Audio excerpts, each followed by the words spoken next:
ಮುಂದೆ ಎಂದರೋ ಮಹಾನುಭಾವುಲು, ಇದು ತ್ಯಾಗರಾಜರ ರಚನೆ, ಶ್ರೀರಾಗ ಹಾಗೂ ಆದಿತಾಳದಲ್ಲಿದೆ.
A very good evening, ladies and gentlemen,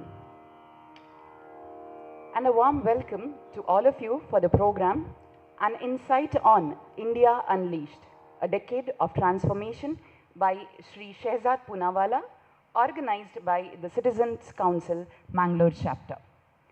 Before we begin the actual session, let us continue enjoying that form of expression which has its own language. Yes, music. Someone has rightly said that music is the literature of the heart. It commences where speech ends. But now we would like to bring a small twist in the saying by presenting before you some music before commencing the speech.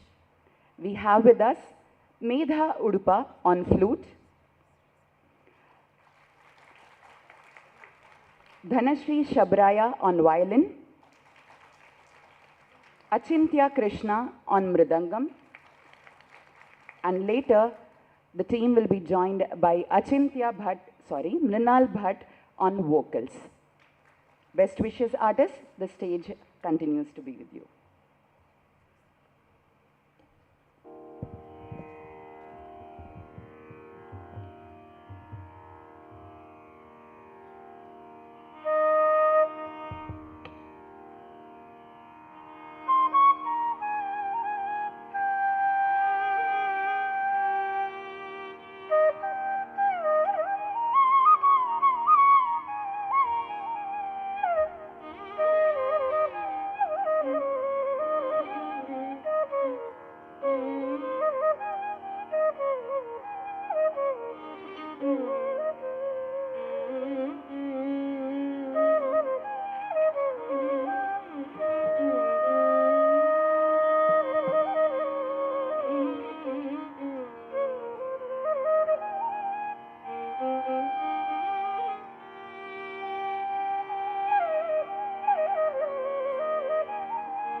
ಮುಂದೆ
ಬ್ರೋವಾ ಬಾರಾಮ ಎಂಬ ಕೃತಿಯನ್ನು ನುಡಿಸಲಿಕ್ಕಿದ್ದೇನೆ.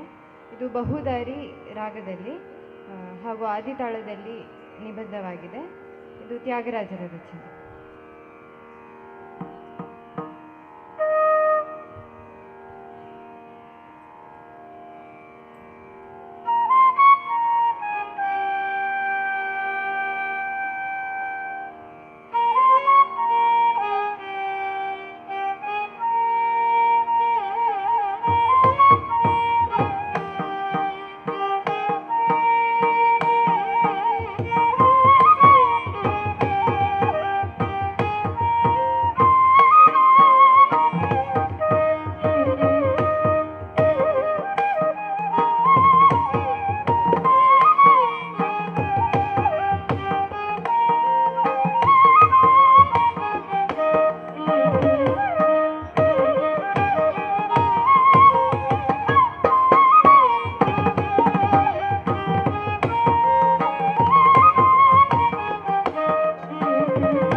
Good evening, everyone. We would like to take a few minutes to give a small tribute to Dr. Lakshman Prabhu, as he was closely associated with the Citizens Council Mangalore chapter. Born in May 1963, Dr. Lakshman Prabhu completed his MBBS and MS from KMC Mangalore. After that, he obtained his MCH degree in urology from KMC Manipal in 1992, followed by DNB in urology in 1993. He then went on to join KMC Mangalore as assistant professor. Dr. Prabhu devoted over 3 decades of his life in service at KMC Mangalore, and he was the head of the department for urology for 11 years, starting from 2012. His dedication, meticulous attention, and compassionate patient care set a standard that inspired us all. Beyond his medical expertise, Dr. Prabhu was a man of many talents. An eloquent orator, a skilled philatelist, a gifted musician, a poet, and a writer, to mention few. His engagements in various cultural and social initiatives in our city showcase his commitment to the well-being of our community. Dr. Lakshman Prabhu was closely associated with Citizens Council Mangaluru chapter and was a great support to all our activities. Sir was also the moderator of the talk on New India Rising Superpower by Major General G.D. Bakshi, organized by Citizen Council in the month of April 2023. This showcased not only his prowess in the medical field, but also his keen interest in staying informed and contributing to discussions that shape the trajectory of the nation. As we gather to remember Dr. Lakshman Prabhu, let us collectively stand up for a minute of silence, a moment to reflect on the profound impact he has had on the society. In his silence, let us offer our prayer to the departed soul and extend our deepest condolences to the family members, friends, and all those who are fortunate enough to be a part of his life. Om Shanti.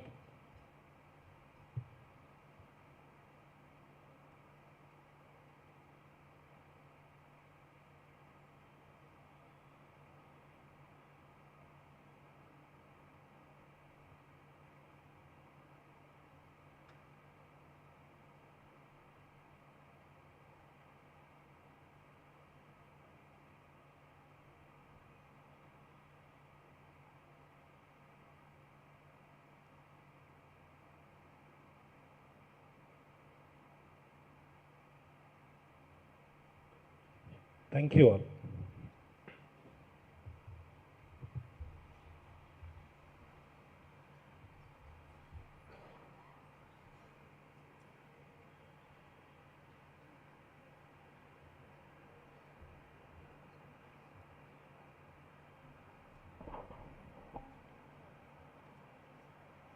As there was a bit of delay in our guest flight, we aren't able to start the program on the scheduled time. However, we got to know that he has just landed and will be joining us soon.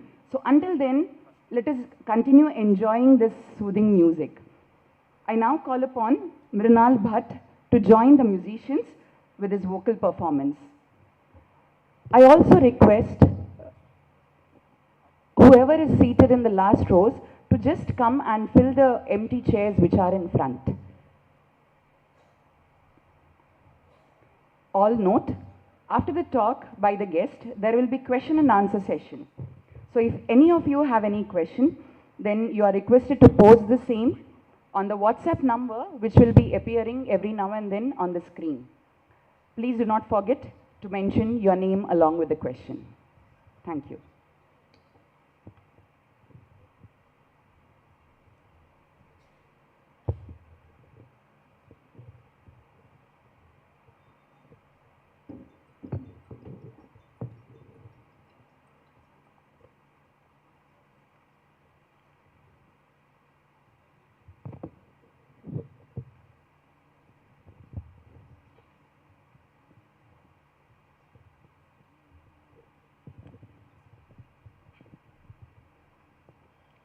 ಎಲ್ಲರಿಗೂ ನಮಸ್ಕಾರ. ನಾನು ಏಕದಂತಾಯ ವಕ್ರತುಂಡಯ ಎಂಬ ಗೀತೆಯನ್ನು ಹಾಡಲಿದ್ದೇನೆ. ಹಾಡಿದವರು ಶಂಕರ್ ಮಹಾದೇವನವರು.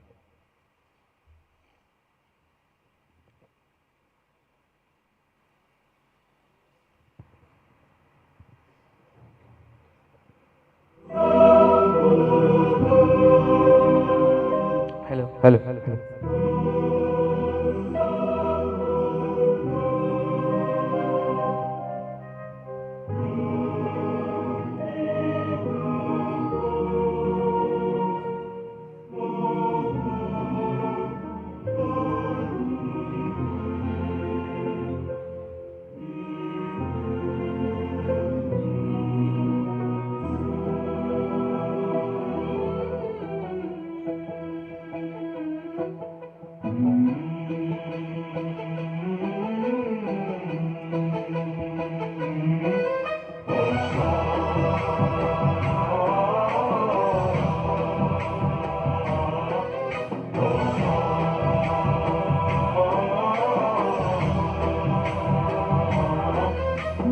गणनायकाय गणदैवताय गणाध्यक्षाय धीमहि गुणशरीराय गुणमण्डिताय गुणेशानाय धीमहि गुणातीताय गुणाधीशाय गुणप्रविष्टाय धीमहि एकदन्ताय वक्रतुण्डाय गौरीतनयाय धीमहि गजेशानाय बालचन्द्राय श्रीगणेशाय धीमहि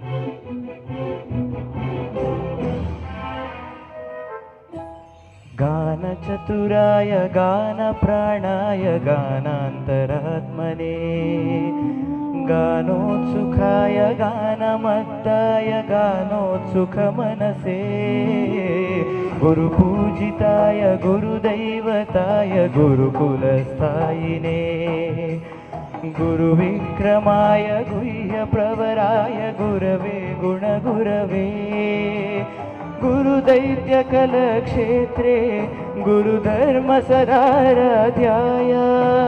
गुरुपुत्रपरित्रात्रे गुरुपाखण्डखण्डकाय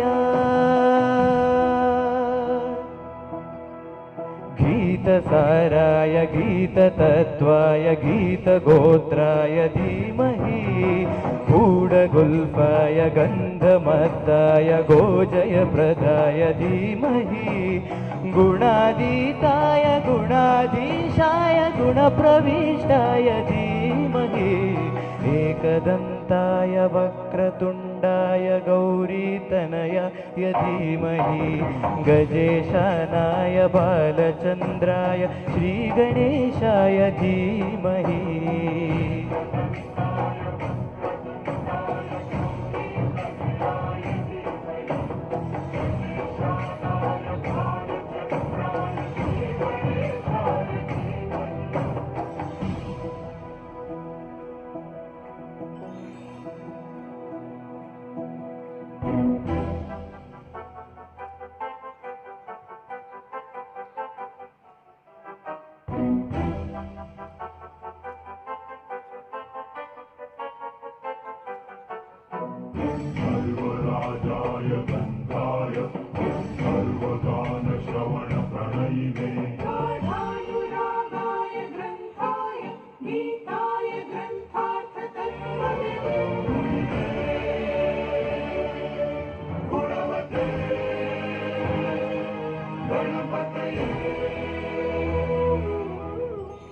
ग्रन्थगीताय ग्रन्थगेयाय ग्रन्थान्तरात्मने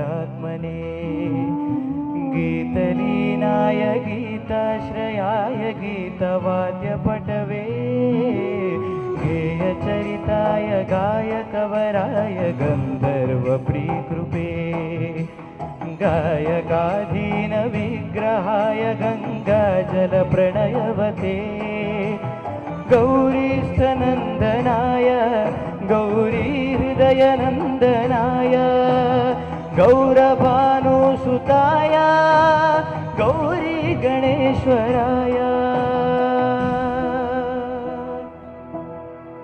गौरी प्रणयाय गौरी प्रवणाय गौरभावाय धीमहि हो सहस्राय गोवर्धनाय गोपगोपाय धीमहि गुणातीताय गुणाधीशाय गुणप्रविष्टाय धीमहि एकदन्ताय वक्रतुण्डाय गौरीतनयाय धीमहि गजेशानाय बालचन्द्राय श्रीगणेशाय धीमहि एकदन्ताय वक्रतुण्डाय गौरीतनयाय धीमहि गजेशानाय बालचन्द्राय श्रीगणेशाय धीमहि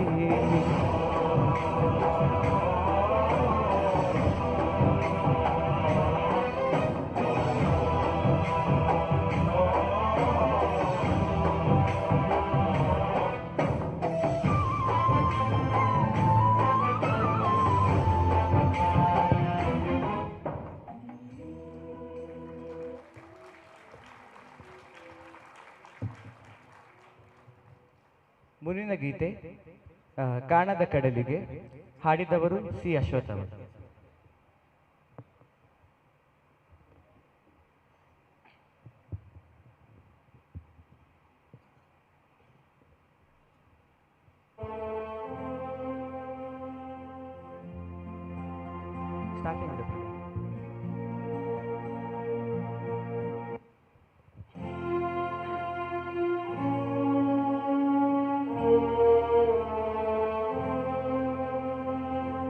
ಕಾಣದ ಕಡಲಿಗೆ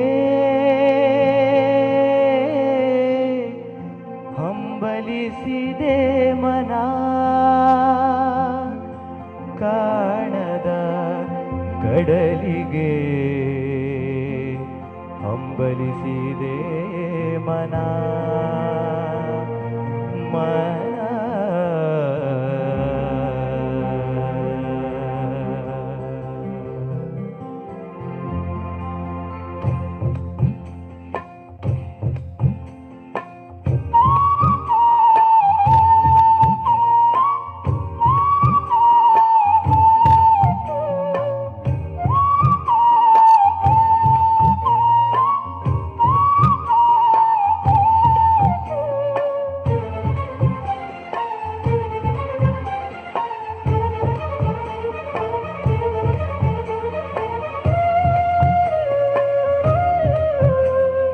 ಕಾಣದ ಕಡಲಿಗೆ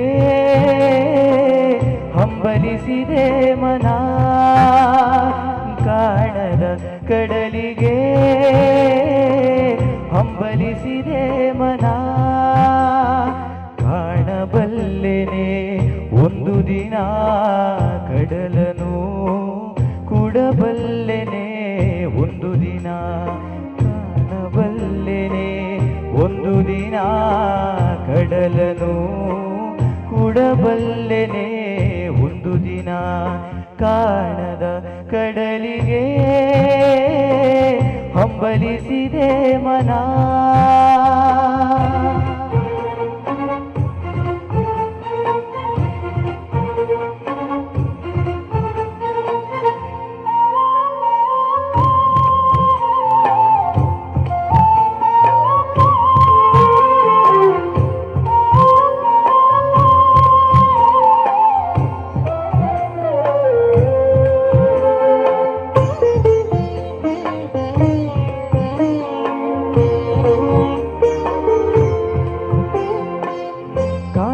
ಕಡಲಿನ ಮೊರೆತದ ಜೋಗುಳ ಒಳಗಿವಿಗಿಂದು ಕೇಳುತ್ತಿದೆ.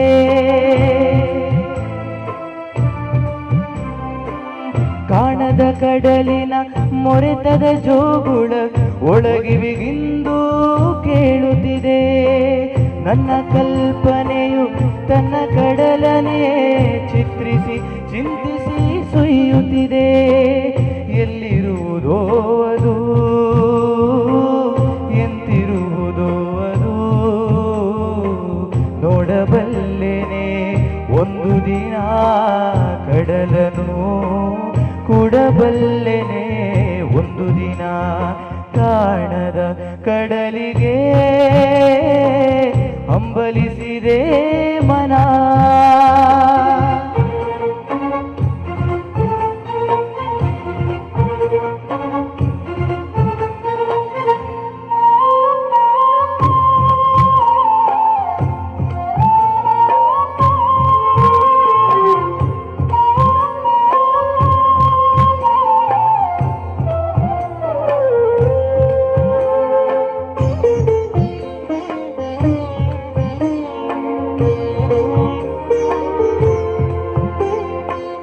ಸಾವಿರ ಹೊಳೆಗಳು ತುಂಬಿ ಹರಿದರೂ ಒಂದೇ ಸಮನಾಗಿಹುದಂತೆ.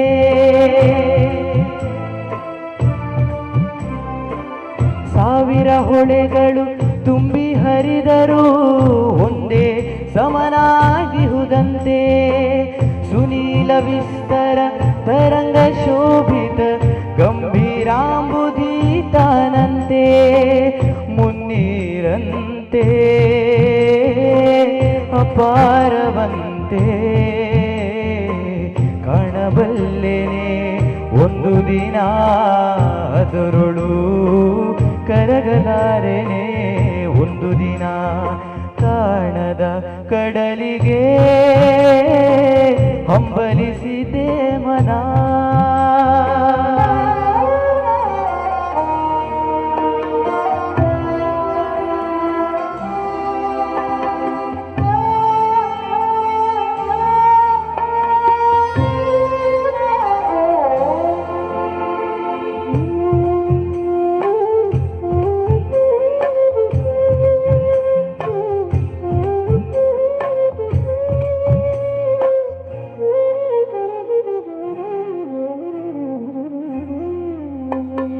ಜಟಿಲ ಕಾನನದ ಕುಟಿಲ ಪಥಗಳಲ್ಲಿ ಹರಿವ ತೊರೆಯು ನಾನು.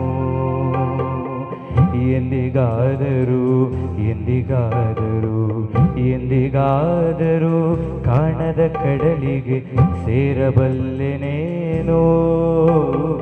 ಜಟಿಲ ಕಾನನದ ಕುಟಿಲ ಪಥಗಳಲ್ಲಿ ಹರಿವ ತೊರೆಯು ನಾನು. ಎಂದಿಗಾದರೂ ಕಾಣದ ಕಡಲಿಗೆ ಸೇರಬಲ್ಲೆನೇನೋ. ಸೇರಬಹುದೇ ನಾನು ಕಡಲ ನೀಲಿಯೊಳು, ಕರಗಬಹುದೇ ನಾನು,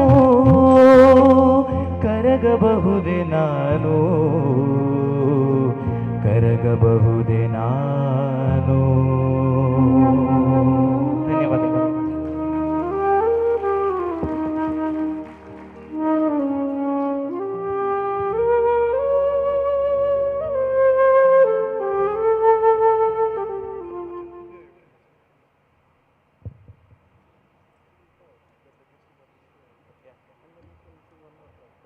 Glad to share with you that the guest is already at the venue.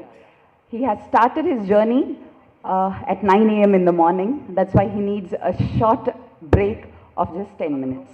We'll be back soon. Mrinal and musicians, you may just continue until the sir joins us.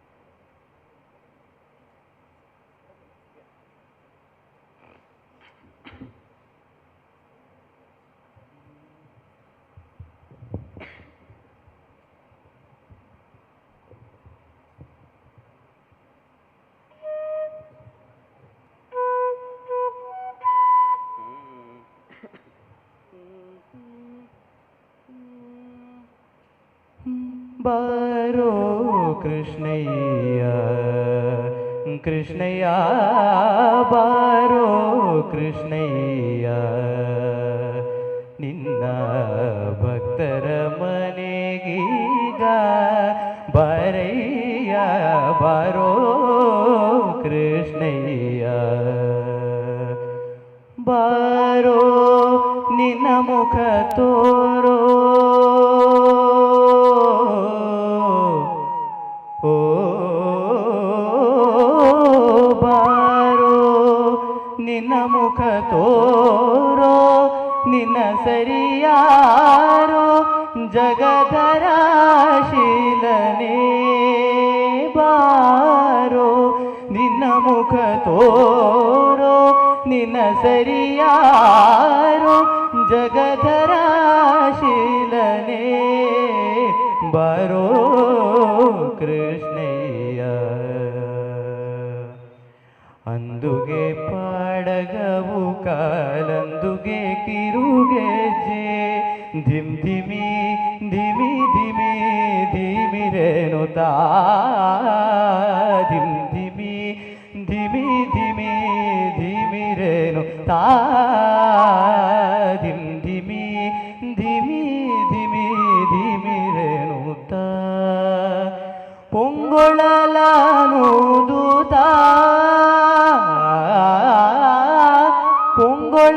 ಪೊಂಗೊಳಲನೂದೂತ ಬಾರಯ್ಯ ಪೊಂಗೊಳಲನೂದೂತ ಬಾರಯ್ಯ ಪೊಂಗೊಳಲನೂದೂತ ಬಾರಯ್ಯ ಬಾರೋ ಕೃಷ್ಣಯ್ಯ ಕಂಕಣ ಕರದಲ್ಲಿ ಕಂಕಣ ಕರದಲ್ಲಿ ಪೊನ್ನುಂಗುರ ಹೊಳೆಯುತ್ತ ಕಿಂಕಿಣಿ ಕಿಣಿ ಕಿಣಿ ಕಿಣಿರೇನುತ ಆ ಕಂಕಣ ಕರದಲ್ಲಿ ಪೊನ್ನುಂಗುರ ಹೊಳೆಯುತ್ತ ಕಿಂಕಿಣಿ ಕಿಣಿ ಕಿಣಿ ಕಿಣಿರೇನುತ ಪೊಂಗೊಳಲೂದುತ ಬರಯ್ಯ ಬರೋ ಕೃಷ್ಣಯ್ಯ ಪೊಂಗೊಳಲೂದುತ ಬರಯ್ಯ ಬರೋ ಕೃಷ್ಣಯ್ಯ ವಾಸ ಉಡುಪಿಲಿ ನೆಲೆಯಾದಿ ಕೇಶವನೇ ವಾಸ ಉಡುಪಿಲಿ ನೆಲೆಯಾದಿ ಕೇಶವನೇ ದಾಸ ನಿನ್ನ ಪದದಾಸ ದಾಸ ನಿನ್ನ ಪದದಾಸ ದಾಸ ನಿನ್ನ ಪರದಾಸ ನಿನ್ನ ಪದದಾಸ ನಿನ್ನ ಪದದಾಸ ನಿನ್ನ ಪದದಾಸ ನಿನ್ನ ಪದದಾಸ ನಿನ್ನ ಪದದಾಸ ನಿನ್ನ ಪದದಾಸ ನಿನ್ನ ಪದದಾಸ ನಿನ್ನ ಪದದಾಸ ನಿನ್ನ ಪದದಾಸ ಸಲಹಲು ಬಾರಯ್ಯ ಬಾರೋ ಕೃಷ್ಣಯ್ಯ ನಿನ್ನ ಭಕ್ತರ ಮನೆಗೀಗ ಬಾರಯ್ಯ ಬಾರೋ ಕೃಷ್ಣಯ್ಯ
ಮುಂದೆ ಇನ್ನೂ ದಯ ಬಾರದೆ ಕಲ್ಯಾಣ ವಸಂತ ರಾಗದಲ್ಲಿ ಪುರಂದರದಾಸರ ರಚನೆ.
That was indeed a treat for ears. Hearty congratulations, artists, for a soothing musical evening. Thank you. Ladies and gentlemen, we all have come together not just for an event, but for the celebration of human connection and the pursuit of a great purpose. Although the lovely Jugalbandi has welcomed you musically, I, on behalf of the Citizens Council Mangalore chapter, extend a hearty welcome to all of you for this eagerly awaited program, An Insight on India Unleashed, a Decade of Transformation. We are about to commence our event by lighting the lamp of knowledge and wisdom. This is a symbolic moment that signifies the dispelling of darkness and igniting of thought and enlightenment. So I now request Shri Shehzad Poonawalla ji and all the office bearers of Citizens Council, Mangalore chapter, to light the lamp. I also request all of you to raise for the same, as this will be followed by an invocation.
ವಂದಿಪೇನಮ್ಮ ಮುದ್ದು ಶಾರದೆ ಶರಚಂದಿರವದನೆ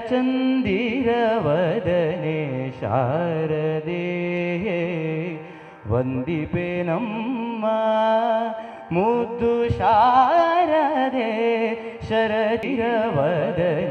ಶಾರದೆ ಇಂದಿವರಾಕ್ಷಿ ಶತಾನಂದ ಪ್ರಿಯ ದೇವಿ ಕುಂದು ನೋಡದೆ ಶ್ರುತಿ ವಂದ್ಯೆ ಜ್ಞಾನವನೀಡೆ ವಂದಿಪೇನಮ್ಮ ಮುದ್ದು ಶಾರದೆ ಶಾರದೆ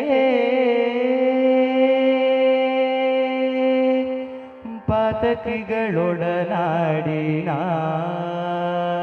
ನಿನ್ನ ಬೋಧಾಬ್ಜ ಪದ ಭಜಿಸದೆ ಹೋದೆ ಪಾತಕಗಳೊಡನಾಡಿನ ನಿನ್ನ ಬೋಧಾಬ್ಜ ಪದ ಭಜಿಸದೆ ಹೋದೆ ಪಾತಕವೆಣಿಸದೆ ಸೀತಾರಮಣ ಜಗನ್ನಾಥ ವಿಠಲನಂಗ್ರಿ ಗೀತಾಮೃತವನುಣಿಸು ಪಾತಕವೆಣಿಸದೆ ಸೀತಾರಮಣ ಜಗನ್ನಾಥ ವಿಠಲನಂಗ್ರಿ ಗೀತಾಮೃತವನುಣಿಸು ವಂದಿಪೆ ನಮ್ಮ ಮುದ್ದು ಶಾರದೆ ಶರಚಂದಿರವದನೆ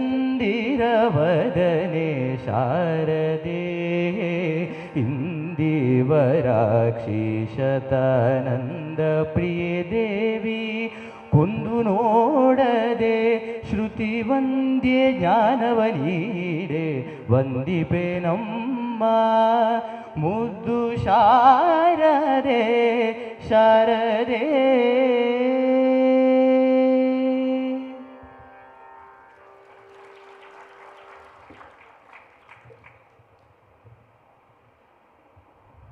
Thank you, Mrinal. May I now request Madam Rama Sarake to escort the guest on the stage.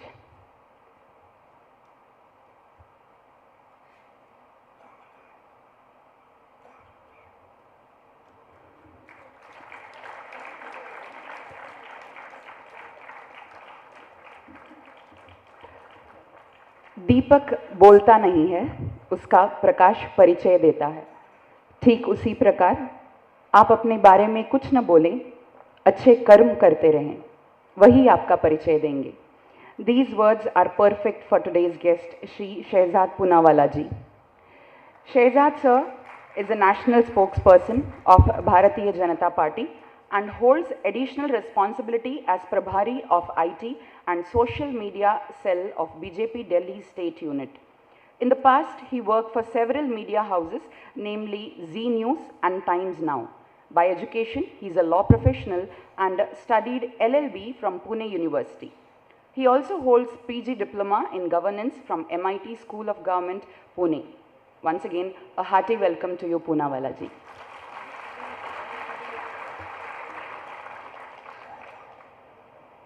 नाम है आपका शहजाद पूनावाला, लेकिन मेरे भाई मैंगलोर की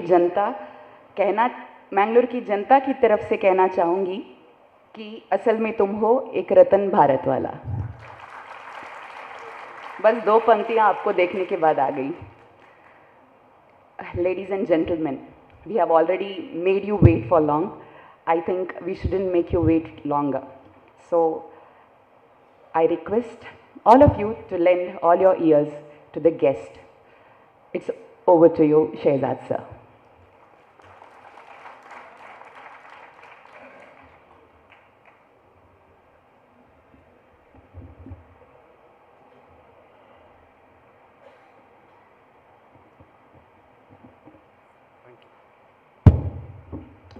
और कुछ चाहिए रहेगा तो पानी, जस्ट वाटर.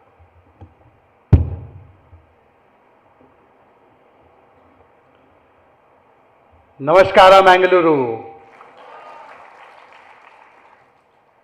पहले तो मैं क्षमा चाहता हूं कि आज यहाँ पर आने में कुछ देर हो गई. दरअसल my aircraft was late and because of that I am here 1.5 hours late. But I am very, very grateful that all of you are here with so much enthusiasm and with so much vigor, and I therefore thank you for your patience and for your kindness and for inviting me here. Thank you very much. Should I ask you Encha Ullar, or should I say Kasa Asgo, or should I say Nivu Hedigiri? Whatever be the language, when we say one slogan, all of you all should say it in unison, and I hope you all will say it with all the vigor you have. Bharat Mata ki! Bharat Mata ki!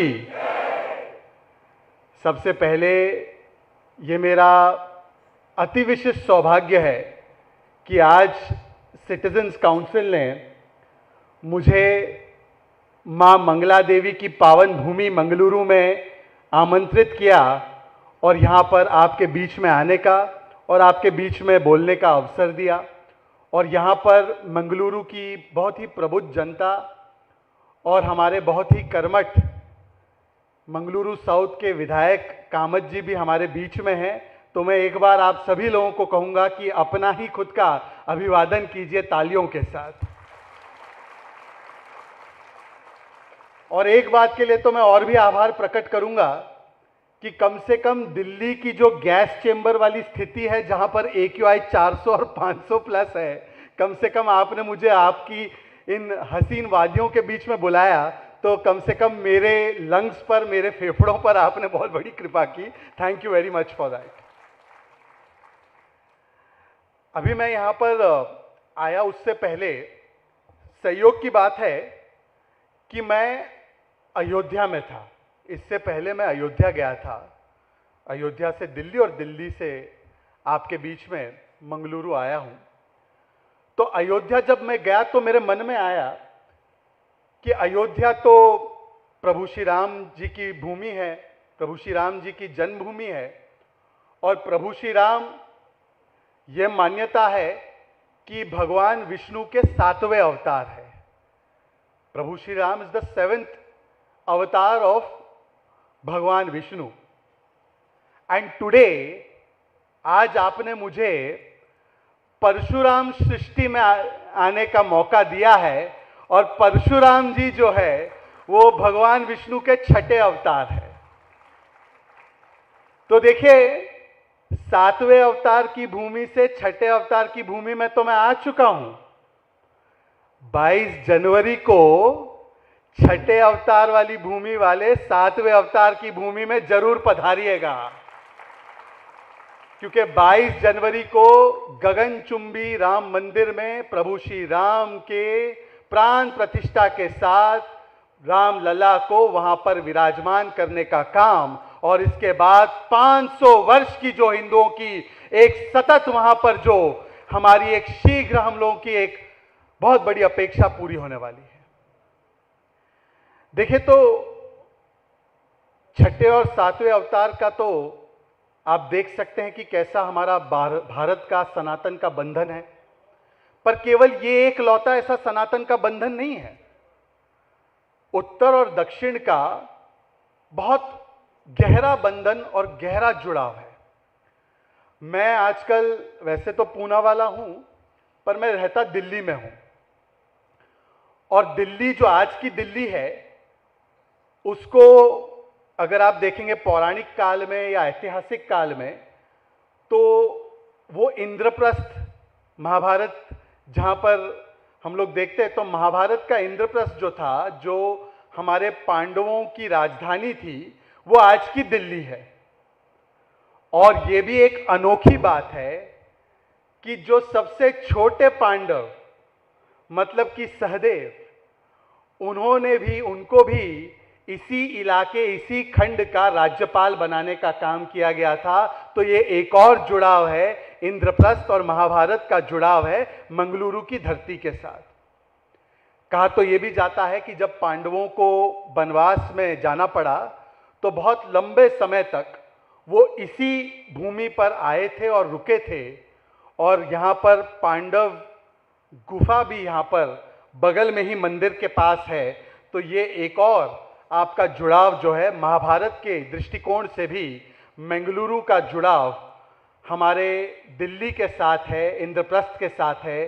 तो आजकल जो ये north versus south, उत्तर versus दक्षिण करते हैं, उनको केवल एक बार देखना है कि यहाँ पर भारत के कितने सारे बंधन हैं, सनातन के कितने सारे बंधन हैं। और एक बंधन और एक रिश्ता तो आपने भी निभाया, जब यहाँ से नेल्लिकारू पत्थर, जो बगल से उडुपी से जाता है, नेल्लिकारू पत्थर देने का काम कर्नाटका की जनता ने श्री राम जन्मभूमि के लिए दिया, जो आज राम जन्मभूमि पर बनने वाले राम मंदिर में जाएगा।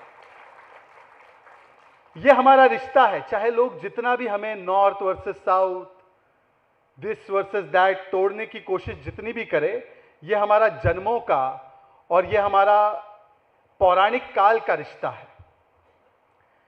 आज मुझे सिटीजन काउंसिल वालों ने वैसे ये भारत और सनातन के लिए नहीं बुलाया है, इसके ऊपर सुधांशु जी तो आकर बहुत सारी चीज़ें बोलकर भी गए हैं, परंतु आज जिस विषय पर मुझे आमंत्रित किया गया है सिटीजन काउंसिल के द्वारा, उसका शीर्षक, उसका टाइटल है India unleashed, a decade of transformation. मैं सोच रहा था जब मैं विमान से आ रहा था, when I was taking off, and I was thinking what I should speak on this topic, first thought that came to my mind that if Citizens Council would have called me, maybe not in 2023, but maybe in 2013, then would the topic of the debate or discussion be the same? Maybe at that time Citizens Council would have called this topic not India Unleashed, a decade of transformation, they would have had to call it India Chained, a decade of policy paralysis. This was the situation in 2013. But today, even the organizers, Citizens Council is accepting that from 2014 to 2023, almost 9.5 years, India has transformed. Bharat में परिवर्तन हुआ है, भारत में बदलाव हुआ है, और ये Citizens Council ने भी आज का जो टॉपिक है India unleashed, a decade of transformation, इस टॉपिक को निश्चित करके ये माना है कि भारत में बदलाव तो हुआ है। तो भारत में 10 वर्षों में, 9.5-10 वर्षों में क्या बदलाव हुआ है?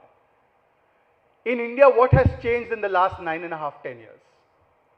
मैं कहूंगा कि भारत में धारणा भी बदली है और धरातल पर भी बदला है। India's headlines have also changed and landscape has also changed, perception has also changed, performance has also changed. धारणा भी बदली है, धरातल पर भी बदला है। यह क्यों कहता हूं? आप 10 साल पहले की, यहां पर कुछ पत्रकार होंगे या पत्रकार के साथ काम करने वाले लोग होंगे या मीडिया को देखने वाले लोग होंगे, हमारे कुछ मीडिया से आए हुए लोग भी यहां पर दिखाई दे रहे हैं। 2013 में, 2012 में, 2014 में क्या हेडलाइंस हुआ करती थी? हेडलाइंस हुआ करती थी 2G में इतना घोटाला, CWG में उतना घोटाला, सोनिया जी और जीजा जी ने इतना घोटाला किया। यह हेडलाइंस हुआ करती थी 2012-13 में।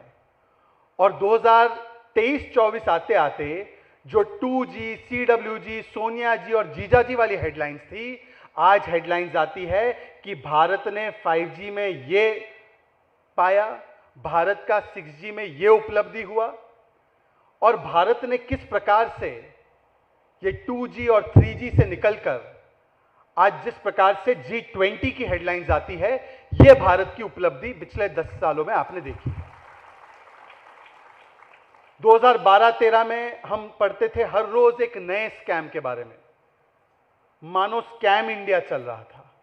आज भारत की बात होती है तो स्कैम इंडिया की नहीं बल्कि स्टार्टअप इंडिया की बात होती है, क्योंकि जहां पर केवल 700 स्टार्टअप 2014 में थे, आज भारत में लगभग 90,000 स्टार्टअप शुरू हो चुके हैं। यह हमारी भारत की युवा शक्ति का परिचायक है। भारत के बारे में एक धारणा बन चुकी थी कि it is like this only, ऐसा ही होता है, घोटाला ऐसा ही होता है, इनएफिशिएंसी ऐसी ही होती है, प्रोजेक्ट्स का लटकना अटकना भटकना ऐसा ही होता है, लेट आना, लेट डिलीवर होना, ये इंडियन स्टैंडर्ड टाइम है। इसको हम लोगों ने स्वीकार लिया था, इट वॉज एक्सेप्टेबल। लेट होना, इनएफिशिएंट होना, करप्ट होना, ये सारी चीजें जो है 2012-13 में हमने ऐसा ही होता है एटीट्यूड के साथ इसको स्वीकारना शुरू कर दिया था। पर आज जब 2023-24 में हम आते हैं तो भारत की स्केल और साइज ऑफ डिलीवरी को देखते हुए जिस रफ्तार से भारत आगे बढ़ता जा रहा है, जो नए नए पैमाने और रिकॉर्ड भारत तोड़ रहा है, चाहे चंद्रमा पर एक अपना तिरंगा लहराने की बात हो, या चाहे G20 का सफल आयोजन हो, चाहे इंफ्रास्ट्रक्चर के क्षेत्र में हो, या भारत की अर्थव्यवस्था 10वें स्थान से 5वें स्थान पर पहुंचने की बात हो, तो आज भारत में ऐसा ही होता है नहीं। भारत के बारे में जब विदेश में लोग पढ़ते हैं तो वो कहते हैं कि भारत में ऐसा भी होता है।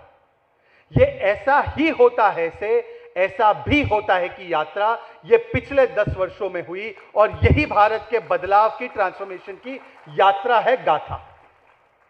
This is the story of India transformation, from ऐसा ही होता है टू ऐसा भी होता है।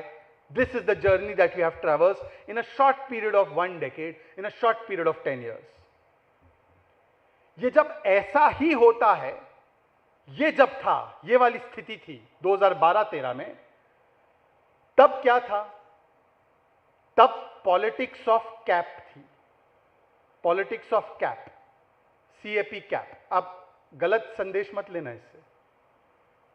What I mean by politics of cap, C for corruption, A for appeasement and P for parivarvad. It was politics of cap in 2013, 2014, because of which our attitude was ऐसा ही होता है, करप्शन है, ऐसा ही होता है, 1 लाख करोड़ का घोटाला, 2 लाख करोड़ का घोटाला, ऐसा ही होता है।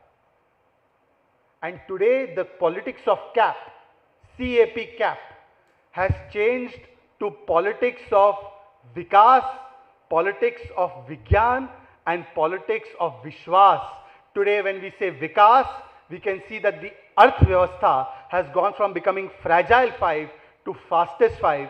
When we talk about politics of Vigyan, we can see that India is the first country that has managed to land the Vikram rover, the Vikram lander on the south side of the moon through Chandrayaan 3. And when we talk of Vishwas, from G20 to other nations, all are accepting that today India has achieved a different place, a different stratosphere in international politics. So we have gone from politics of CAP, politics of cap, to politics of triple V. Vikas, Vigyan and Vishwas. पहले तो ये जो cap politics के चक्कर में इतना परिवारवाद था, इतना फैमिली ओरिएंटेड पॉलिटिक्स था कि जब Chandrayaan 1, you will not believe this, when Chandrayaan 1, it had an impact point on the moon, although it was not successful. When it had an impact point on the moon, the impact point on the moon of Chandrayaan 1 in 2008 was called Jawahar Point. It was called Jawahar Point. And today, when Prime Minister Narendra Modi's leadership is there, and when we have named the impact point of Chandrayaan 2 and the successful touch point of Vikram, Vikram named after Vikram Sarabhai, when we have named the successful touch point of Vikram on the south side of the moon, on the Dakshini Dhruv of Chandrama, we have named it not after one family, but we have named it as Tiranga Point, and we have named it as Shiv Shakti Point, and this represents कि आज भारत का पताका और सनातन का पताका केवल भारत में ही नहीं बल्कि आज चंद्रमा पर भी शान से लहराता है। तो ये आज ये हो रहा है क्योंकि आज पॉलिटिक्स ऑफ कैप नहीं, पॉलिटिक्स ऑफ ट्रिपल वी हो रही है। और ये पॉलिटिक्स ऑफ ट्रिपल वी की जब बात करते हैं, ये ट्रिपल वी के पीछे फॉर्मूला क्या है? What is the formula behind this triple V? ये कैप से ट्रिपल वी क्यों आया? ये कैप से ट्रिपल वी इसलिए आया क्योंकि इसके पीछे एक मोदी फॉर्मूला है, MODI फॉर्मूला। आप फिर से गलत मत समझना, I am not making it a political speech, these are just my acronyms, they are innocent acronyms. मैं तो बड़ा इनोसेंट हूं, आप जानते ही हैं, इसलिए बीजेपी का राष्ट्रीय प्रवक्ता हूं।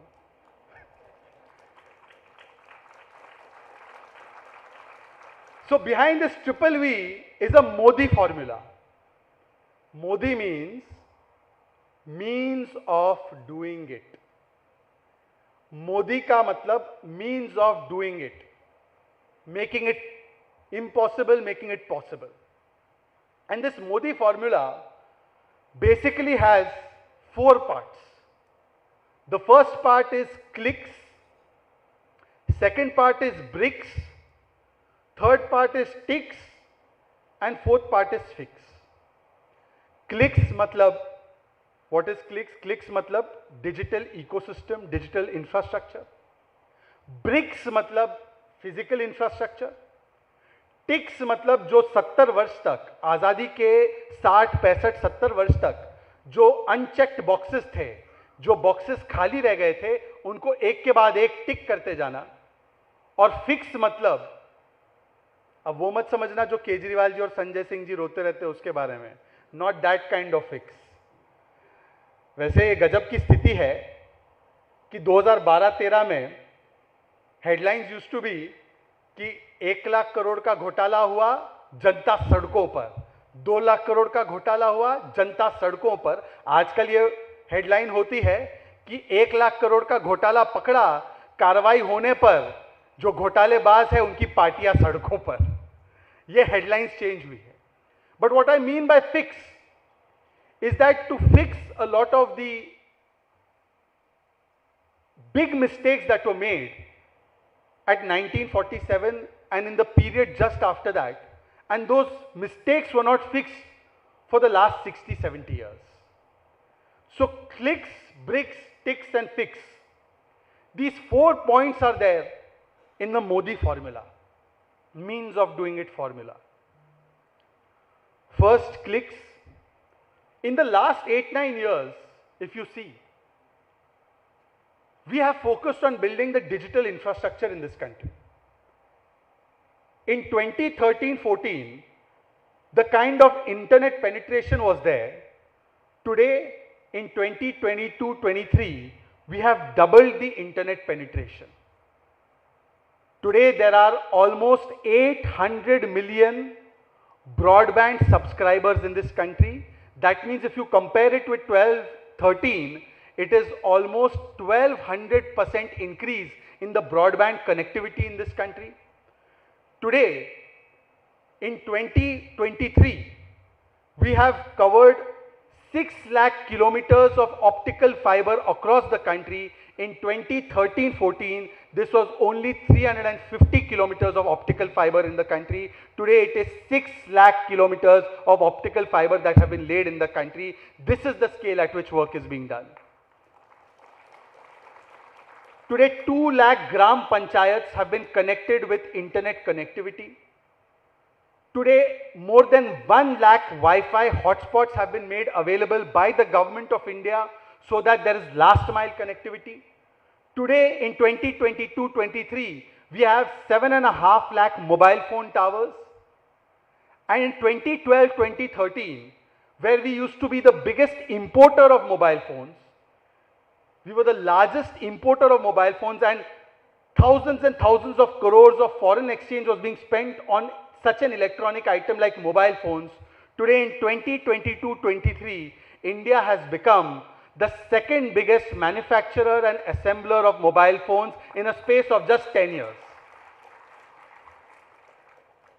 Where I come from in Delhi NCR, in Noida particularly, where we have a very Pujya Sant as our Chief Minister, under the leadership of Modi ji and Yogi ji, where there were only 2 mobile phone manufacturing companies, today there are 200 mobile phone manufacturing and assembly companies that have come up in the last 10 years.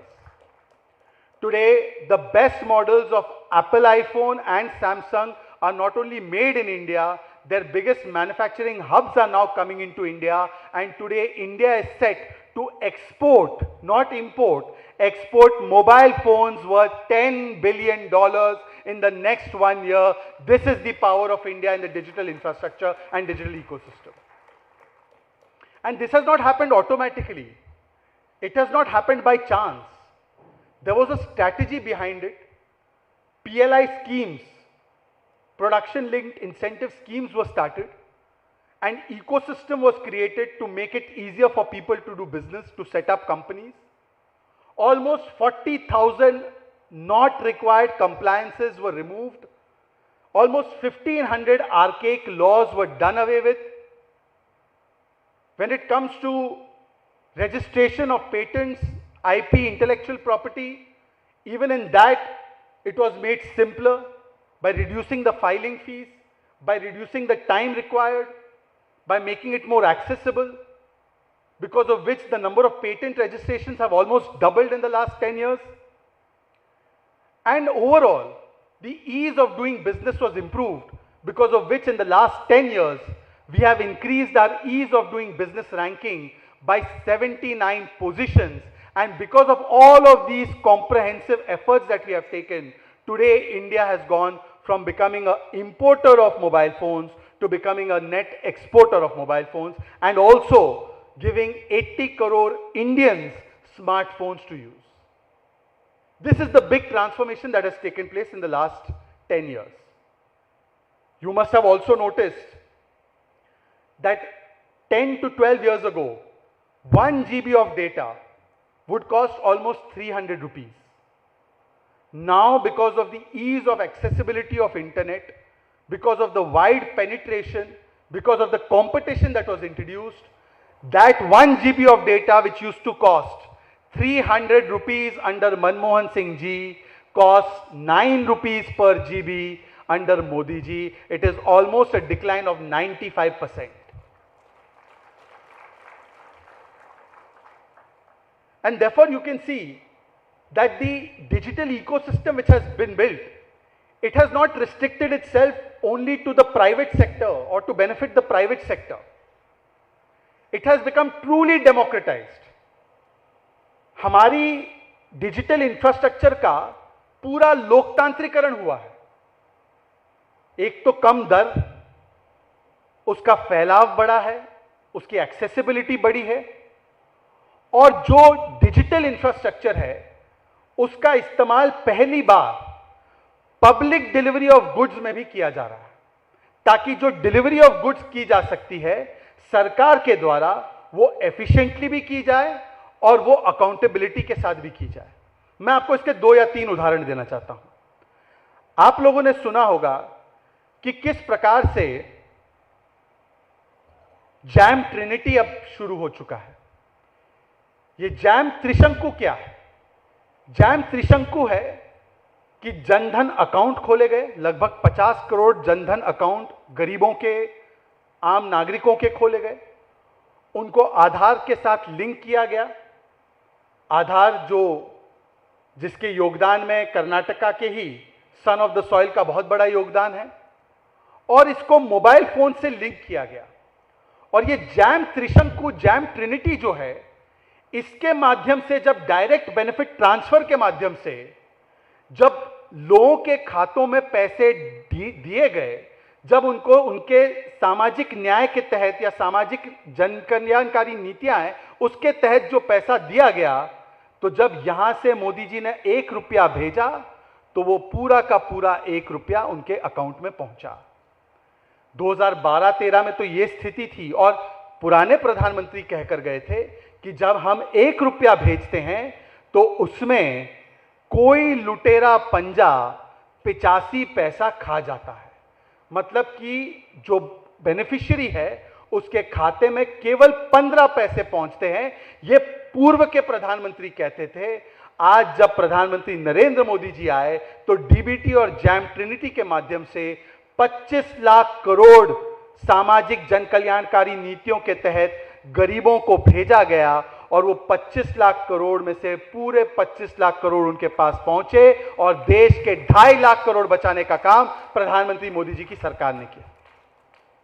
अब आप कल्पना कीजिए कि ये व्यवस्था नहीं होती, वही पुरानी व्यवस्था होती, तो ये 25 लाख करोड़ में से कोई लुटेरा पंजा 20 लाख करोड़ रुपए खा जाता. ये 20 लाख करोड़ रुपए आज देश के बचे हैं, तो ये इसीलिए बचे हैं क्योंकि पिछले 9-10 वर्षों में हमने डिजिटल इंफ्रास्ट्रक्चर, मतलब क्लिक्स के माध्यम से पूरे देश के डिलीवरी सिस्टम को ट्रांसफॉर्म किया है. इसके अलावा एक और आपने इंटरफेस देखा होगा, पब्लिक डिलीवरी ऑफ गुड्स किस प्रकार से डिजिटल इंफ्रास्ट्रक्चर से होता है, और वो है कोविन ऐप के माध्यम से. क्या आप सभी लोगों ने वैक्सीन ले ली है? 1 डोज, 2 डोजेस, प्रिकॉशनरी डोज भी ले लिया है, 3 डोज. कितने लोगों ने 3 डोज लिया है? सबने कोविन ऐप पे रजिस्ट्रेशन करके लिया है? बताइए.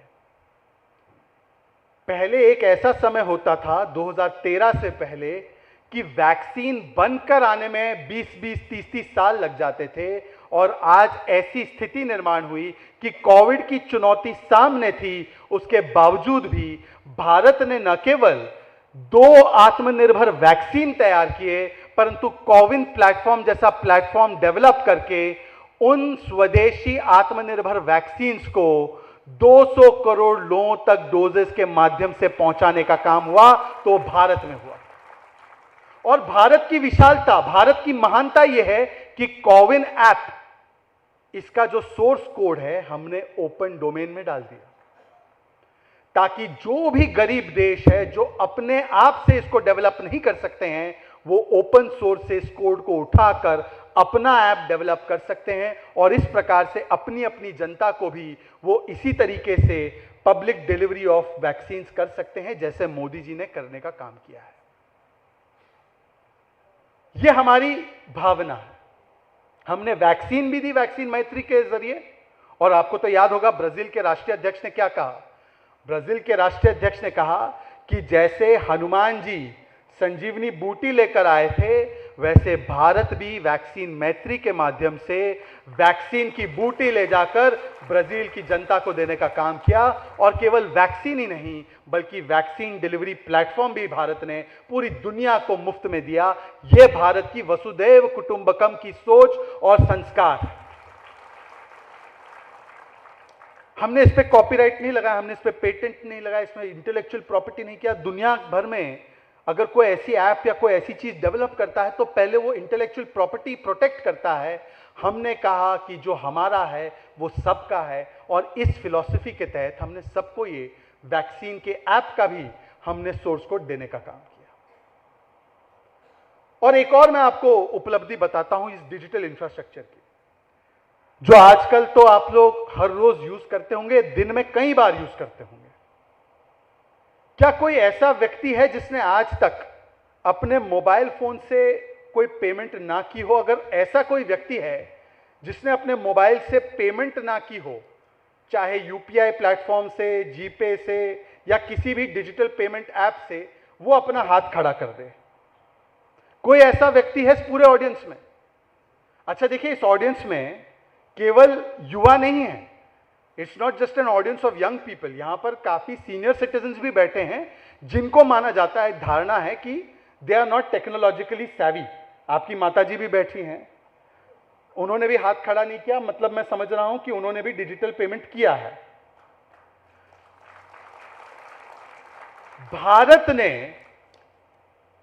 यह दृष्टि रख के यूपीआई डेवलप किया, यूनिफाइड पेमेंट इंटरफेस डेवलप किया, और जब हम लोगों ने ये यूपीआई डेवलप किया और इसको प्रमोट किया, तब कई ऐसे महाज्ञानी अर्थशास्त्री थे, और इसी दक्षिण भारत के महाज्ञानी अर्थशास्त्री थे, जो बहुत अहंकारी भाव से पूछते थे, who will use this UPI? Will it be of any use to the woman who is selling her fares or her onions and potatoes at a village fair? Does she have a POS machine? Does she have internet connectivity? Does she have electricity source? आज जब 2022-23 में हम आए हैं, तो भारत में जो उस समय पर 2012-13 में डिजिटल पेमेंट मात्र पूरे देश में 130 करोड़ का देश, और मात्र पूरे देश में एक साल में 130 करोड़ ट्रांजैक्शन डिजिटली होते थे, आज 2022-23 आते आते भारत में डिजिटल ट्रांजैक्शंस एक महीने में 111 करोड़ क्रॉस कर रहा है। इसका मतलब पूरे साल में आप अंदाजा लगा दीजिए कि कितने हजारों करोड़ ट्रांजैक्शंस हो रहे हैं। और जो कह रहे थे ना वो अहंकारी भाव से कि क्या उस महिला को ये यूपीआई काम आएगा, अभी आपने वो वीडियो देखा होगा, मोबाइल फोन पे बड़ा वायरल हो रहा है। कोई लड़का है मेरे जैसा ही, सिंगल बैचलर, हम बैचलर लोग को तो जाना पड़ता है सब्जी खरीदने, आलू प्याज खरीदने, पीछे से ओहो कर रहे हैं, नहीं ये ठीक है, हम अपनी सब्जी खरीद लेते हैं। तो एक लड़के ने जाकर वहां पर, वो अम्मा बैठी थी, आलू प्याज खरीदा, बोला अम्मा पेमेंट, तो अम्मा ने जो तोलने वाला बर्तन होता है उसको उठाया और पीछे वहां पर क्यूआर कोड था, उन्होंने बोला स्कैन कर दे बेटा। ये ट्रांसफॉर्मेशन है कि मंगलुरु के सबसे पॉश मॉल में आप चले जाओ और वहां पर अगर आप एप्पल आईफोन खरीदो या वहां पर आप अपना डिजाइनर पर्स खरीदो तो आपको तब भी वही यूपीआई पेमेंट से पेमेंट करने का अवसर मिलता है। और आप अम्मा के पास आलू और सब्जी खरीदने चले जाओ तो अम्मा के पास भी वही क्यूआर कोड के माध्यम से, वही भीम ऐप के माध्यम से, वही यूपीआई के माध्यम से आपको पेमेंट करने का अवसर मिलता है। इसको कहते हैं डिजिटल सेतु, जो मोदी जी ने बनाया। एक राम सेतु प्रभु श्री राम ने बनाया मां सीता को लंका से लाने के लिए, और एक डिजिटल सेतु प्रधानमंत्री मोदी ने बनाया कि मॉल में हो या रेडी पटरी पर हो, दोनों के लिए समान अवसर होगा अपने कमर्शियल एंटरप्राइज को आगे बढ़ाने के लिए। यह डिजिटल सेतु मोदी जी ने बनाया और यह उपलब्धि है, यह बहुत बड़ी उपलब्धि है, इसको छोटा मत समझिए। आज भारत में 40% जो पूरी दुनिया में ग्लोबल रियल टाइम पेमेंट्स होते हैं वो एकलौते भारत में हो रहे हैं। मतलब कि Japan, Europe, United States, Russia, इन सभी देशों को जोड़ने के बाद भी अगर आप देखेंगे तो भारत अकेले में इन सभी देशों से, कॉन्टिनेंट से ज्यादा डिजिटल ट्रांजैक्शंस भारत में हो रहे हैं। यह हमारे डिजिटल इंफ्रास्ट्रक्चर की ताकत है, यह हमारी शक्ति है। अच्छा, एक लाइटर नोट पे मैं आपको बात बताऊं। जब मैं 2012-13 में या उससे पहले भी इंटरनेट, जैसे मैंने आपको बताया 300 रुपया यूनिट होता था पर जीबी। मैं जब 9th या 10th स्टैंडर्ड में था, मतलब उससे भी पहले, तो आपको याद होगा कि घर पे इंटरनेट अगर यूज करना था तो लैंडलाइन के जरिए लैंड कनेक्शन होता था। लैंड कनेक्शन कितने लोगों ने यूज किया है? लैंड कनेक्शन, वीएसएनएल का लैंड कनेक्शन होता था, आपको याद है वो दिन? तो उसमें जैसे मैं अपनी मदर से पूछता था कि मॉम मुझे कोई स्कूल में प्रोजेक्ट करना है और उसके लिए अच्छी रिसर्च करनी है, रिसर्च करने की आदत तब भी थी, तो मुझे 15 मिनट इंटरनेट यूज करना है, गूगल पे मुझे कुछ रिसर्च करके निकालना है, फिर मैं उसके डॉक्यूमेंट्स बना के स्कूल में प्रेजेंट करूंगा। तो मेरी मदर जो है वो वीएसएनएल का कनेक्शन लैंडलाइन से होता था, तो वो लैंडलाइन अनलॉक करती थी। 15 मिनट का एक समय निर्धारित होता था कि आपको 15 मिनट मिलेंगे, 1 o'clock से 1:15 तक आप जाकर इंटरनेट यूज कीजिए। फिर वो इंटरनेट कनेक्ट होता था, कुछ केबीपीएस की स्पीड होती थी, सम केबीपीएस वो डाउनलोड होता था, 1-2 पेज खुलते थे, नहीं खुलते थे। मदर को लगता था ये क्या देख रहा है single boy, what is he watching on the internet. 15 minute के बाद डांटने लगती थी कि चलिए आप बंद करिए इसको और जाकर बिल भर के आओ, जाओ वो म्युनिसिपैलिटी का बिल भर कर आओ, वो बिजली का बिल है वो भी भर कर आओ, और वो 1-2 बिल और भी है वो भर कर आओ, वो सर्टिफिकेट लेकर आओ। तो हम लोग 15 मिनट इंटरनेट यूज करते थे और उसके बाद मदर बोलती थी कि जाइए बिल भर कर आइए। तो हम कभी इलेक्ट्रिसिटी की लाइन में खड़े रहते थे, फिर कभी हम लोग सर्टिफिकेट की लाइन में खड़े रहते थे। शाम को आते थे तब भी कोई काम नहीं होता था और मदर को लगता था कि ये केवल हमें गोली दे रहा है, कोई काम करके आया नहीं। वो उनको बताते थे कि नहीं लाइन में खड़े रहे परंतु नंबर नहीं आया, या लाइन में ही खड़े रहते रहते वो बंद हो गया काउंटर। आज अगर आप देखें तो जो काम 7-7, 10-10 दिन में हम लाइन में खड़े रहते हुए करते थे, आज मोदी जी के क्लिक्स और डिजिटल इंफ्रास्ट्रक्चर से 7 मिनट में और कभी कभी 7 सेकंड में at a click of a button होता है। मतलब जो भी इनलाइन थे मोदी जी ने सबको ऑनलाइन कर दिया। ये इनलाइन से ऑनलाइन करने की जर्नी जो है ये 7-10 वर्षों में हुआ है और यही हमारा डिजिटल ट्रांसफॉर्मेशन हुआ है। अब मैंने बोला कि क्लिक्स तो एक हिस्सा है उसका, दूसरा हिस्सा है ब्रिक्स। जैसे डिजिटल इंफ्रास्ट्रक्चर बना है वैसे मोदी जी ने पिछले 8-9 वर्षों में भारत के फिजिकल इंफ्रास्ट्रक्चर को भी सशक्त करने का काम किया है। क्योंकि मोदी जी का थॉट प्रोसेस यह है कि अगर मैं 1 रुपया है मेरे पास और अगर मैं 1 रुपया किसी के लिए खर्च करता हूं तो उसको तो 1 रुपये का फायदा हो जाएगा। 1 रुपया है, मैंने 1 रुपया खर्च किया, चलिए उसको 1 रुपये का लाभ मिला। पर यदि मैं वो 1 रुपया इंफ्रास्ट्रक्चर में इन्वेस्ट करता हूं तो आने वाले वर्षों में वो 1 रुपया न बनते हुए वो 3 रुपया, 3.5 रुपया के रिटर्न से वापस आता है।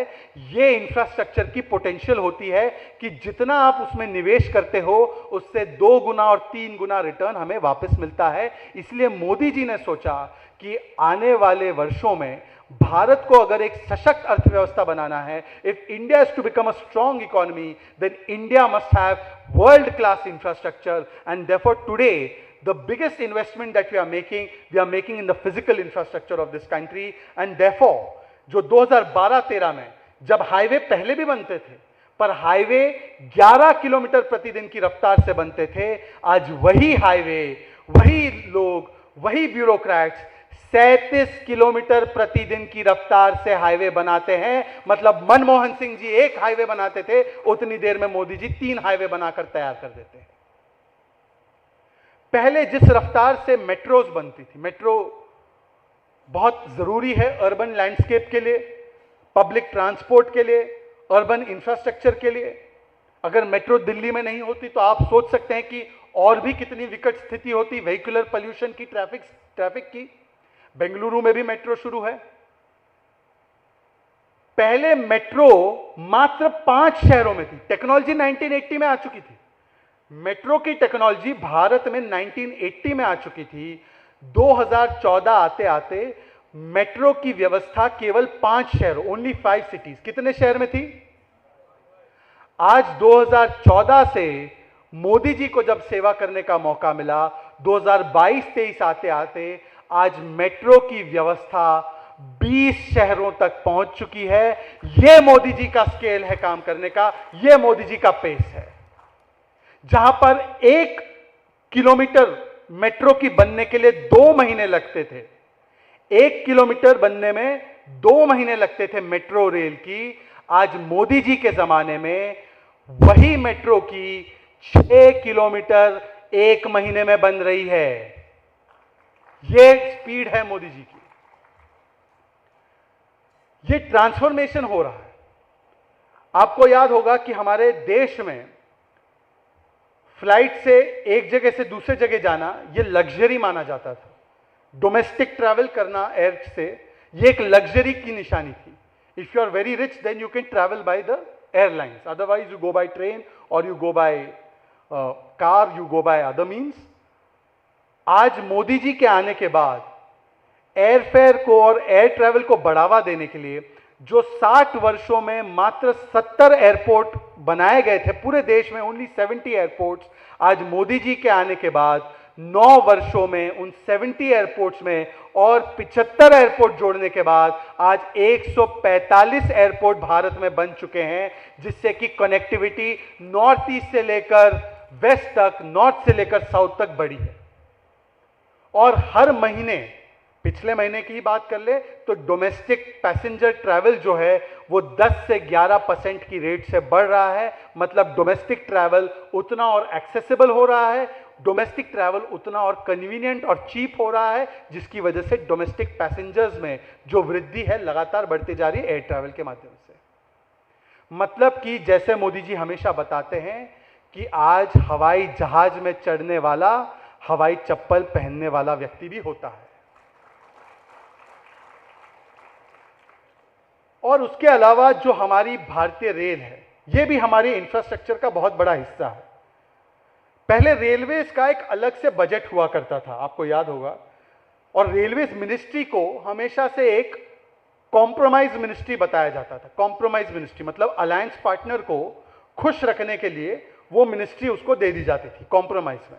आप देखिए जो भी रेल मिनिस्ट्री होल्ड करते थे वो मेन पार्टी से नहीं होते थे, वो आरजेडी से होते थे। और आरजेडी के क्या क्या कारनामे थे रेल मंत्रालय को लेकर, अब मैं उसमें नहीं जाना चाहता। तो जिस प्रकार से रेल मिनिस्ट्री तो अलग से बनी हुई थी, रेल बजट भी अलग से बना हुआ था, पर मात्र 20, 30, 40 हजार करोड़ का रेल का बजट होता था। पूरे देश के लिए रेल का बजट ओनली 20 to 30,000 करोड़, और जो मिनिस्ट्री भी होती थी उस पर फोकस्ड अटेंशन नहीं होता था। मोदी जी ने रेल बजट जो अलग से होता था उसको समाप्त कर दिया, परंतु जो 30,000 करोड़ का रेल बजट हुआ करता था, आज मोदी जी की सरकार ने जब लास्ट बजट प्रस्तुत किया और वो बजट प्रस्तुत करने वाली भी निर्मला सीतारमण जी थी, जिनका कर्नाटका से कनेक्शन भी है। तो मैडम निर्मला सीतारमण जी ने 2,40,000 करोड़ रुपए भारत की रेल को दिया, मतलब almost 10 times more money was given. और ये कहां जा रहा है ये पैसा? ये पैसा जो जा रहा है भारत की रेल में, जो निवेश हो रहा है, वो 4S पर जा रहा है, 4S। एक, स्वच्छता, ट्रेन्स को ज्यादा क्लीन बनाना, स्टेशंस को ज्यादा क्लीन बनाना। दूसरी, सुविधा, जो नए और मॉडर्न रेलवे स्टेशंस बन रहे हैं, वो अगर आप देखेंगे भोपाल में नया रेलवे स्टेशन बना है, it looks almost like an airport. इस तरह का रेलवे स्टेशन बनाना, जो दिल्ली में नई दिल्ली रेलवे स्टेशन बन रहा है, उसका अभी तो वो टेंडर हो चुका है उसके लिए, पर एक बार मैं आपको कहूंगा कि new Delhi railway station Google करके केवल उसका डिजाइन देखना, it is one of the most futuristic railway station. आप कहेंगे कि कहां? बेंगलुरु का टर्मिनल 2, जिसका उद्घाटन मोदी जी ने किया, केम्पेगौड़ा, वो इंटरनेशनल टर्मिनल, जो beautiful, one of the most beautiful terminals that we have built for airlines, उससे भी ज्यादा खूबसूरत न्यू दिल्ली रेलवे स्टेशन बनने वाला है। इस प्रकार का सुविधाजनक रेलवे स्टेशन बनाना, जिसमें कि यात्री को रेलवे स्टेशन पे सभी वो आराम मिले जो एक एयरपोर्ट में मिलते हैं। तो एक, स्वच्छता, दूसरी सुविधा, तीसरी स्पीड। स्पीड से यात्री पहुंचे, इसलिए आज हम लोगों की वो पुरानी गरीब रथ के नहीं, बल्कि गरीबों को भी आज वंदे भारत ट्रेन में ट्रैवल करने का मौका मिल रहा है। और वंदे भारत 180 किलोमीटर की स्पीड पर दौड़ने वाली ट्रेन है। और चौथी, सेफ्टी, ताकि ट्रैवल सेफ भी हो। इसीलिए पिछले कुछ वर्षों में, मैं ये नहीं कह रहा कि कोई इंसिडेंट नहीं होगा, इंसिडेंट्स होंगे, बहुत सारे उसमें फैक्टर्स होते हैं, परंतु बाय एंड लार्ज अगर आप देखें तो जो तीव्रता है और जो रेगुलरिटी है ट्रेन एक्सीडेंट्स की, आज वो सबसे कम स्तर पर आ चुकी है। इस प्रकार से भारत में क्लिक्स के बाद मोदी जी ने ब्रिक्स के ऊपर फोकस किया, जहां पर 1 लाख करोड़, 2 लाख करोड़ मैक्सिमम इंफ्रास्ट्रक्चर पर खर्च किया जाता था। पिछले बजट में मोदी जी ने उसको 10 लाख करोड़ किया, मतलब भारत की इंफ्रास्ट्रक्चर पर पहली बार इतना बड़ा निवेश 10 लाख करोड़ का किया जा रहा है। तो ये ब्रिक्स की बात हुई, क्लिक्स के बाद ब्रिक्स। और ये ब्रिक्स केवल बड़े इंफ्रास्ट्रक्चर प्रोजेक्ट्स की नहीं, आप अगर छोटे छोटे प्रोजेक्ट्स भी देखेंगे, इलेक्ट्रिसिटी एक्सेस में 2012-13 में भारत 137वें स्थान पर था, 137th rank in electricity access. 2022-23 आते आते आज भारत 22nd रैंक पर है इलेक्ट्रिसिटी एक्सेस में, मतलब हम 115 पोजीशंस की जंप कर रहे हैं। इस प्रकार से हम लोग जो है काम कर रहे हैं। अभी मेरा आजकल राजस्थान में ज्यादा आना जाना हो रहा है, चुनावों को मद्देनजर रखते हुए।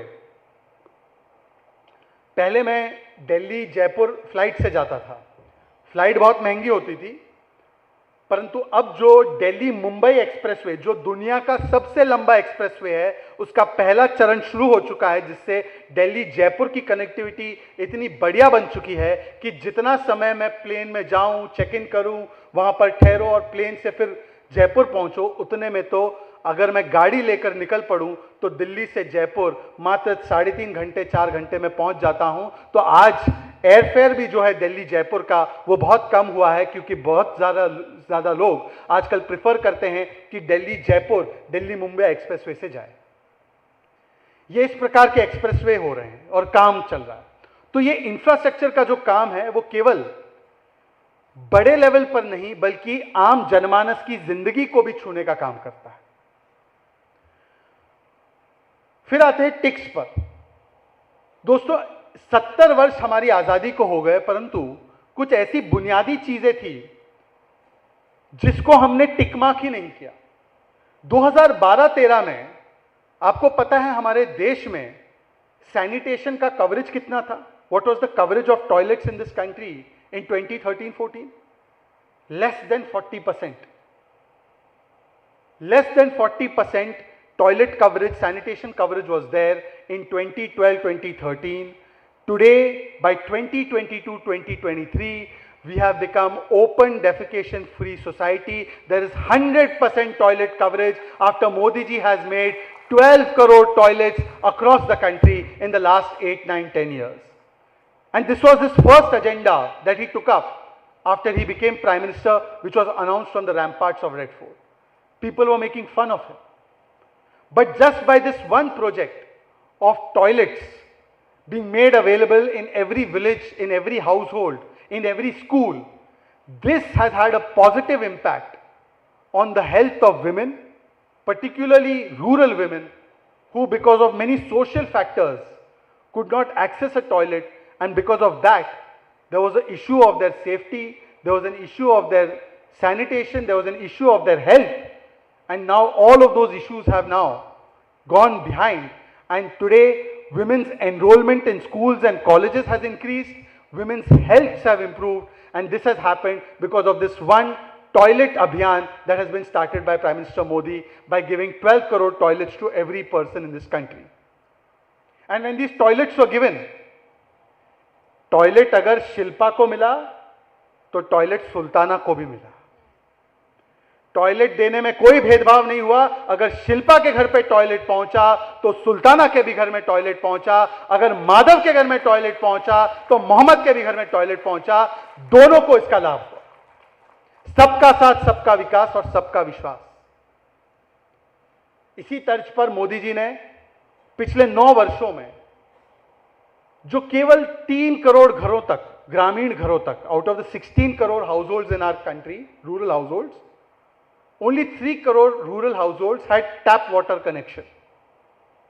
Imagine. Now if there is no tap water connection in your house, how will you get water? You will have to go fetch the water from a well. You will have to go fetch the water from lake or from some other source. And due to the patriarchal nature of our society, more often than not, women had to spend their 2 hours, 3 hours, 4 hours to go and fetch 1 pail, 2 pails of water in the rural areas. Modi ji, looking at that plight of the women particularly, ensured that this 3.5 crore households which had tap water connections till 2013-14, today out of 16 crore rural households, 12 crore rural households now have Swachh Nal Se Jal ki vyavastha. And therefore the women of the country are able to spend that 2 hours or 3 hours to prepare themselves and to enroll and to take education, to take permanent commission in armed forces, or maybe even study hard and become IPS officer and serve the people of Karnataka.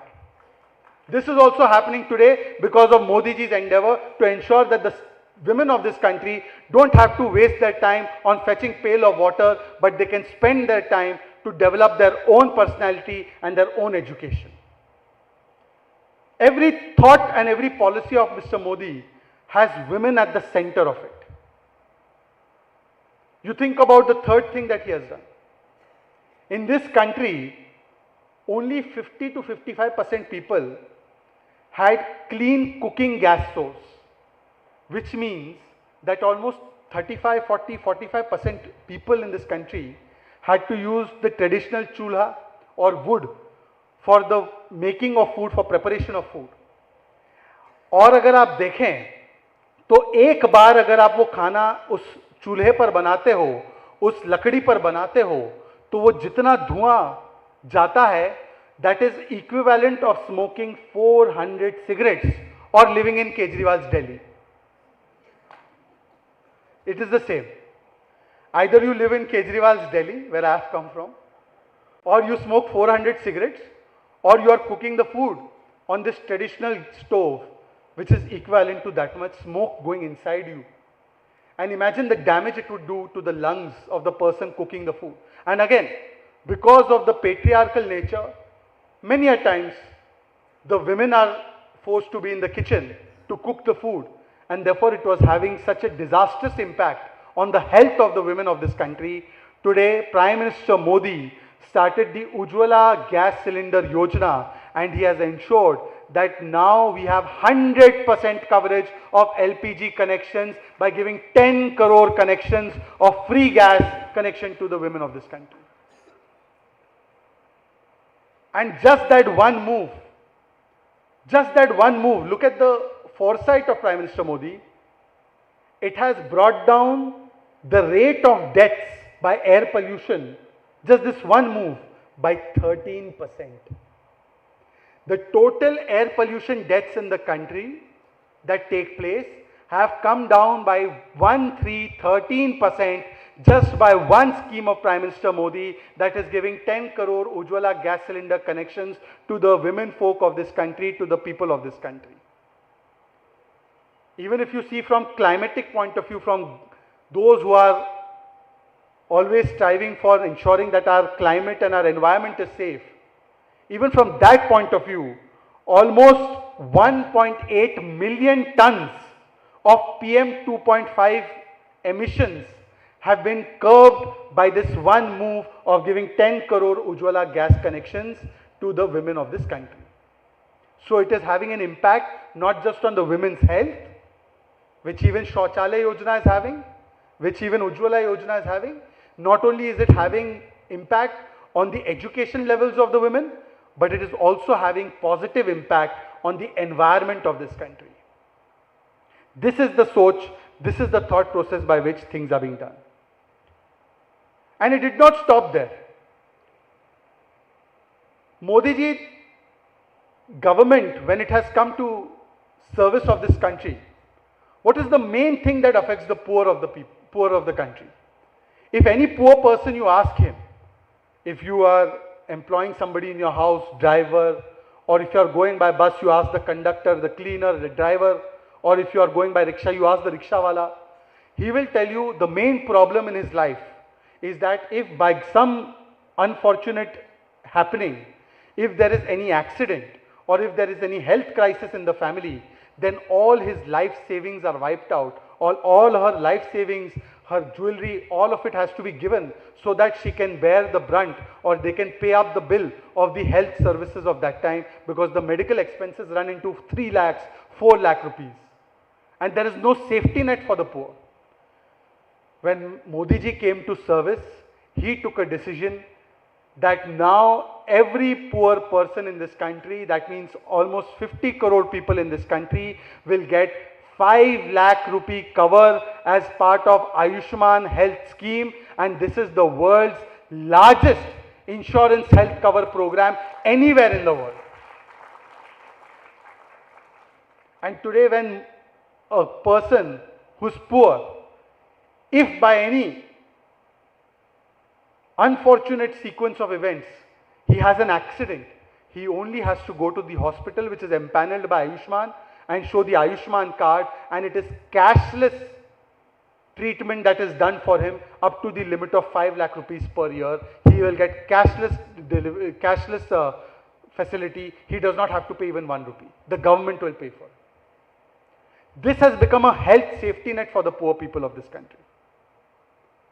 And if you add all these things up, this has led to savings for the poor people, and therefore they have felt empowered over the last 8-9 years, which they have not felt before. पहले गरीबी हटाओ के बहुत सारे नारे दिए जाते थे, परंतु गरीबी हटाना नारों का नहीं, गरीबी हटाना नियत और नीति का निश्चय होता है। और मोदी जी ने नारा एक भी नहीं दिया, मोदी जी ने नारे के बदले नियत और नीति दिखाई, तो ये काम हुआ। पिछले 8-9 वर्षों में आपने देखा होगा कि किस प्रकार से हमारी पर कैपिटा इनकम भी दुगनी हुई है। 2012-13 में 80,000 रुपए थी, आज प्रति व्यक्ति आय पूरे देश की अगर आप देखें औसतन, it has gone up to 1,70,000 rupees. If you see the middle class, for the middle class, their per capita income has gone up from 4.5 lakh rupees to 13.5 lakh rupees, which means it has gone up almost 4 times. First, we used to have different tax structures across the country, because of which there was a lot of problem for businesses. Today, we have a common tax called the GST, the Goods and Services Tax, which many people have mocked as Gabbar Singh tax. But today, because of that GST, we are seeing that the average tax rates are coming down. Let me just tell you one product, sanitary pads. On sanitary pads, before 2014, there was 13% tax. Under GST, there is 0% tax on sanitary pads. This is the transformation that is taking place. Today, the effective tax rates are also coming down for the middle class. These things needed to be ticked off, but it was not ticked off for the last 65, 70 years. And today, we are finally ticking them off one by one by one. You would remember first we used to import all of our defense goods. And जब भी हम defense goods को import करते थे, तो घोटाले की list शुरू हो जाती थी. बोफोर्स घोटाला, अगस्ता वेस्टलैंड घोटाला. आज हम लोग डिफेंस के गुड्स इंपोर्ट नहीं करते. आज हम लोग आत्मनिर्भर भारत के तहत डिफेंस गुड्स एक्सपोर्ट्स करते हैं और आज 16,000 करोड़ के डिफेंस गुड्स भारत की भूमि से विदेश में एक्सपोर्ट हो रहा है. कहां एक समय पर इंपोर्ट करते थे और आज 16,000 करोड़ के डिफेंस गुड्स एक्सपोर्ट कर रहे हैं. इसी प्रकार से हमारे मर्चेंडाइज एक्सपोर्ट्स जो इंडियन गुड्स है, वोकल फॉर लोकल तो हुआ ही है, परंतु जो डिमांड हमारे भारतीय गुड्स के लिए पूरी दुनिया से आई है, तो जो मर्चेंडाइज एक्सपोर्ट्स 2013-14 में $300 बिलियन के थे, $300 बिलियन, आज वही मर्चेंडाइज एक्सपोर्ट्स 2022-23 आते आते $450 बिलियन के हो चुके हैं. हमारा सर्विसेज एक्सपोर्ट्स दुगना हुआ है और हमारे टोटल एक्सपोर्ट्स जो मात्र $450 बिलियन था, आज वो $775 बिलियन पिछले 9 वर्षों में पार हो चुका है. आज भारत के एक्सपोर्ट्स की वजह से आज भारत का फॉरेन एक्सचेंज रिजर्व्स ट्रिपल होने की कगार पर है. It has almost reach $600 billion. This is the strength of Bharat and this has happened in the last 8-9 years. आज भारत में आपने देखा होगा कि 2012-13 से पहले भी MY फैक्टर चलता था. आपने MY फैक्टर सुना है? At least those who are following north Indian politics would be familiar with MY politics. MY factor इन्होंने सुना है. पहले कुछ राजनीतिक दल, some political parties would think only for vote bank, and their one vote bank used to be M and Y. Now you can very well understand what M was and what Y was. It was for Mulayam Singh Yadav. This MY factor was very important. For these parties, it was very important. Today, Modi ji also has MY factor. But his MY factor is not some vote bank. This MY factor for Modi ji is M for Mahila and Y for Yuva. And he has worked and done everything that he could do for strengthening Mahila and Yuva one by one by one. In the last 9 years, who would have thought that this country would pass the Women's Reservation Bill, which we call as Nari Shakti Vandan Adhiniyam, which was passed by the Parliament of India, and today we are ensuring that women of this country will get 33% reservation in Lok Sabha and in Vidhan Sabha of this country. Today, for the first time, women, they have been fighting for these rights, but today it has become reality under Modi ji's government, and he has ensured that they get their constitutional right, which was ordained to them. Today we have seen that out of the 3.5 crore houses that have been built for the poor of this country, 70% houses out of the 3.5 crore houses that have been built have sole ownership or co-ownership of women of this country. That means those women who before 2013-14 did not have a pakka roof on their house, today in 2022-23, Modi ji has made them Lakpati Didi because they own the house that has been built by Modi ji for them, and they have become owners of those houses. That means almost 70% of those 3.5 crore houses are owned by the women of this country. Today, the Beti Bachao Abhiyan, which has taken place, for the first time in this country, the sex ratio of this country has gone positive for women, and for every 1,000 men, today we have 1,020 women. This has happened only after the 9 years of focus on women and on Beti Bachao. These things have taken place in the last 8-9 years. 7 IITs have been built, 7 IIMs, 15 AIMs are being built. For the Yuva of this country, the number of medical seats, the number of PG seats, they have been doubled. For the first time after decades, the new education policy has been implemented to ensure that the curriculum that we are studying in schools is in sync with the modern times. Today, for the first time, higher education enrollment is increasing because almost 200 higher education institutes have been built. In the last 9 years, 46% increase has taken place in the number of universities that have been built. All of this is being done to empower the youth. And the most important point to empower the youth, which nobody thought before 2014. If you think about prior to 2013, 2014, in India, only cricket was considered to be the main sport. Today, we are all very happy. Indian cricket team has reached the finals of the World Cup. Thank God this program is not being held on the day of the World Cup finals. Otherwise, there would have been no audience. I know many of you are KL Rahul supporters also. And he is son of soil in a way of Karnataka and son of soil of Mangaluru also. He has studied in Mangaluru. But only cricket used to be considered as one of the sports in which you can do something. Otherwise, if anybody was to say that I want to pursue sports, the parents or the teachers would ask him, sports to theek hai, par career mein kya karoge?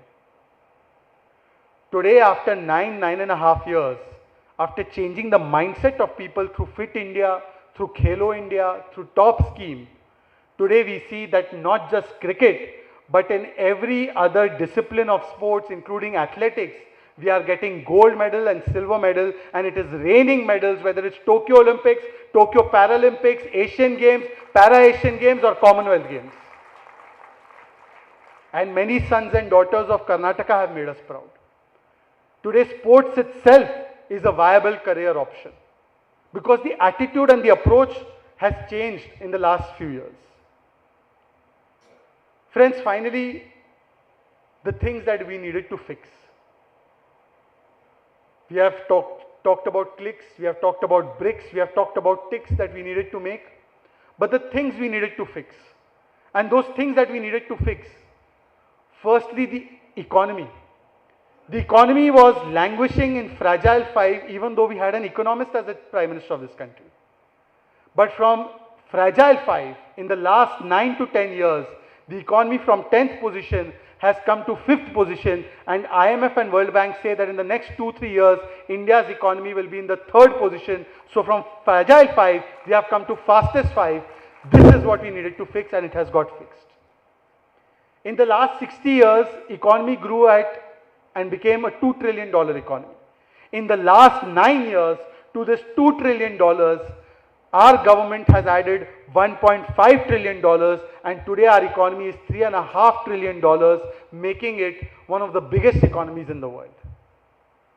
Under the economist Prime Minister, for 10 years between 2004 to 14, we used to have average inflation of 9% and 10%. Today, despite 3 challenges, COVID challenge, once in a 100-year challenge, Ukraine-Russia crisis, because of which there was a spike in oil prices, and after that, the recent crisis of Israel versus Hamas, because of which again, the entire West Asia and Middle East is in turmoil.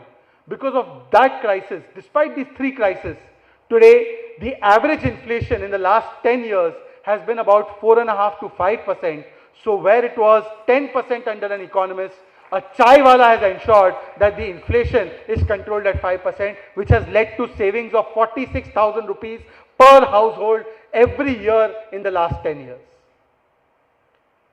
First, it used to take 30 years for a vaccine to come. Today, in 2 years, not only have 2 vaccines been developed, but they have been delivered to 200 crore people as doses. 200 crore doses have been delivered to 100 crore people. Earlier you would remember, and people of Karnataka would specially remember, that every 2nd or 3rd week, there used to be a bomb blast. Bomb blast in Bengaluru, bomb blast in Pune, bomb blast in Chennai, bomb blast in Coimbatore, bomb blast in Mumbai, bomb blast in Delhi, bomb blast in Jaipur, bomb blast in Varanasi, bomb blast in Lucknow. You remember every 2-3 weeks there used to be a big bomb blast in some civilian area? There used to be, since people from police are also sitting here, anytime you visited a park or any public place, there used to be an announcement or there used to be a notification कि ये आवारा सामान को छूना नहीं है, इसमें बम भी हो सकता है. This used to go on everywhere. And every 2 or 3 weeks there used to be a bomb blast. We also saw 26/11 that took place in Mumbai.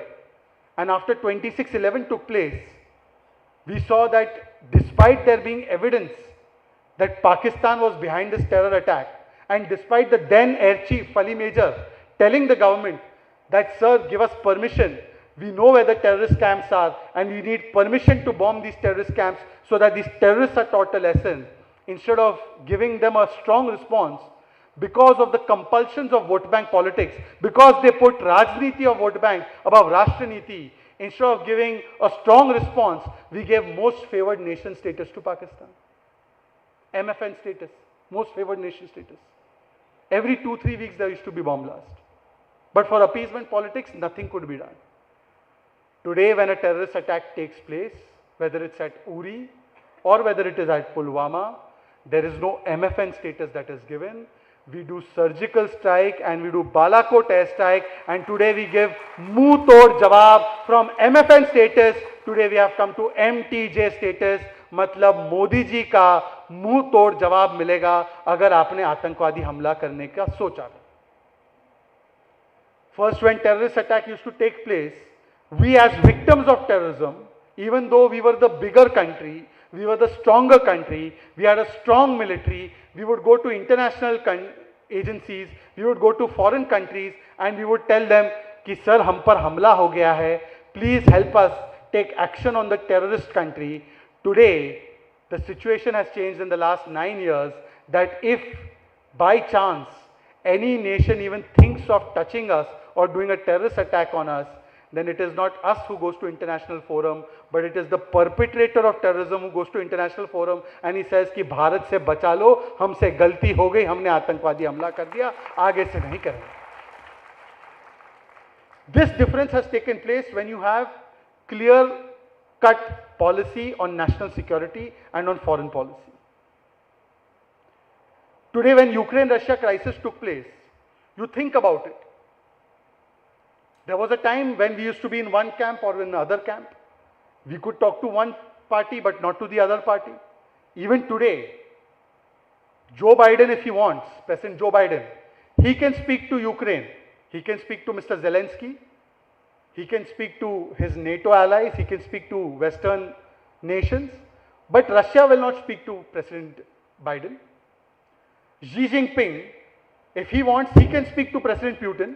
He can speak to Russia. He can speak to Eastern Bloc. But the NATO allies will not speak to President Xi Jinping. United States still calls him a dictator even though they have invited him.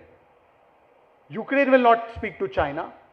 But the only country in the world who could speak to both President Putin and President Zelensky at the same time and get 15,000 stranded Indians back to India was Prime Minister Narendra Modi, and this is the strength of Bharat. In midst of the world crisis also, it is Bharat that the entire world looks at for removing a solution. And Bharat has given a solution. Bharat has always said that this is not age of... We have said this. And therefore, even today, when Israel was attacked by Hamas, and Hamas did a most condemnable terrorist action, killing 1,400 innocent Israelis, we stood with the Israelis and we stood with them for their right to take action against terrorism. And today, we are the only nation. On one hand, Prime Minister Netanyahu speaks to us and he tells us that India, you are a great friend of Israel, but terrorism. If any other Arab nations, if they can speak to any country, whether it's Jordan or whether it's Palestine, they can only speak to Prime Minister Modi and India. That is the power of Bharat, that all sides can only talk to Bharat. This is not possible even for United States. They can speak to Israel, but Jordan will not speak to them. Palestine will not speak to them. Only with Bharat, this is possible. Because Bharat has never thought of being a dominating force on the world. Bharat has always thought of being a Vishwamitra, Vasudhaiva Kutumbakam. This is the strength of Bharat. And finally, friends, when I think about what else has transformed and changed, the biggest problem in this country for last 60-65 years was that even though we had got independence, हम गुलामी से स्वतंत्रता की ओर तो आ चुके थे, परंतु गुलामी के जो चिन्ह थे, गुलामी के जो सिंबल्स थे, गुलामी की जो बेड़ियां थी, उनका अभी भी हमारे मानसिकता पर और हमारी आत्मा पर इतना गहरा प्रभाव था कि आज भी हम उन्हीं आक्रांताओं के चिन्हों को, उन्हीं गुलामी के चिन्हों को आज भी हम लोग स्वीकारते थे और मानते थे। ये 60-65 वर्षों तक हुआ। कैन यू बिलीव इट कि भारत की जो लोकतंत्र का सबसे महत्वपूर्ण केंद्र बिंदु, भारत की संसद जिस मार्ग पर खड़ी थी, उस मार्ग का नाम था Rajpath. It was named as Rajpath. And this was not Bharat का राज, दिस वॉज अंग्रेजी हुकूमत का राज। But for 65-70 years, nobody thought that India's democracy and its most important pratibimb, most important reflection of democracy should not be on Rajpath. Prime Minister Modi has now discarded this Rajpath and now it is called as Kartavya Path. It is now in sync with Bharatiyata. On this Rajpath, there was a statue of George V that was standing there for many, many years. Today, instead of the statue of George, on this Kartavya Path, we have a huge statue of Netaji Subhash Chandra Bose, who struggled and strove for our independence and truly is one of the greatest freedom fighters of this country, who did not get his due for many political reasons. In our naval ensign, India's naval ensign, for the longest time, George's cross was on that naval ensign. Today, that has been removed, and instead of George's cross, Chhatrapati Shivaji Maharaj's chap has been included in the naval ensign of India, because if anybody's great navies could be spoken of, it was Chhatrapati Shivaji Maharaj's great navy. This is the strength. And if you ever come to Lutyens, Delhi, where I happen to go and move around quite a bit, today you will not find Mughal gardens, but at Rashtrapati Bhavan you will find Amrit Udyan, which is more in sync with our cultural ethos. In fact, today, when the new parliament was inaugurated on 28th of May, which was the Jan Jayanti of Veer Savarkarji, a very important part of our history and culture, which was subdued and subjugated with a very bad thought process. The great Sengol was given its great place and was restored in the new parliament building to guide generations of Indian lawmakers that how they should be establishing dharma at every stage while sitting in the new parliament of India. And the Sengol, which was relegated to a walking stick, was given its due position in the new parliament of India. These are the differences that have taken place in the last 10 years. And because of this today, you can very well see the transformation that has taken place. We have successfully organized G20. G20, we had a lot of other achievements. The Delhi Declaration was signed, Biofuel Alliance was signed. G20 will now next year onwards become G21 because African Union was also included. We became the voice of the Global South. But you know the most important message of G20. In 1955, when Nehruji had invited the Saudi king, he had invited Saudi king to Kashi. And at that time when he invited Saudi king to Kashi, you can see a lot of things were covered up in Kashi. I don't need to elaborate, you all are all very smart. You all can Google and see that why things were covered up in Kashi for the Saudi king.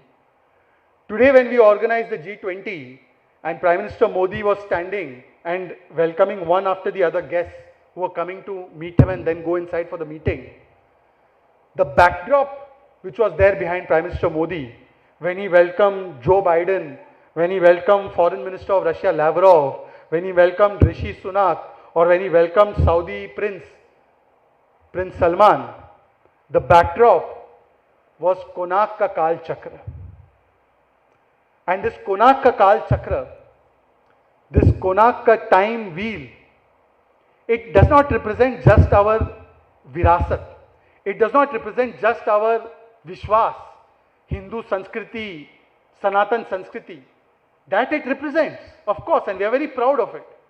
But through that a message was sent that when thousands of years ago, many Gyanis were thinking that world is flat.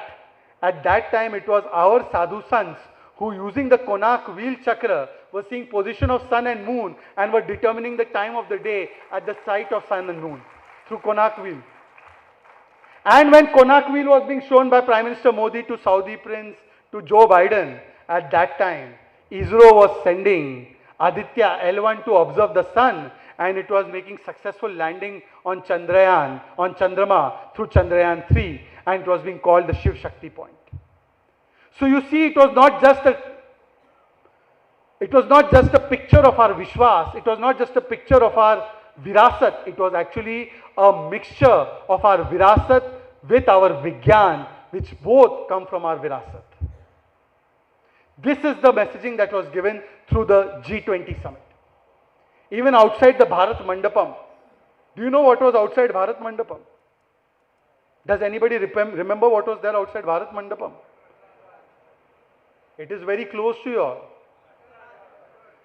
You know why the Nataraj statue, a huge Nataraj statue, the world's biggest Nataraj statue made of Ashtadhatu, was outside Bharat Mandapam? If you see closely, I should have bought the picture, but you all can open it on Google.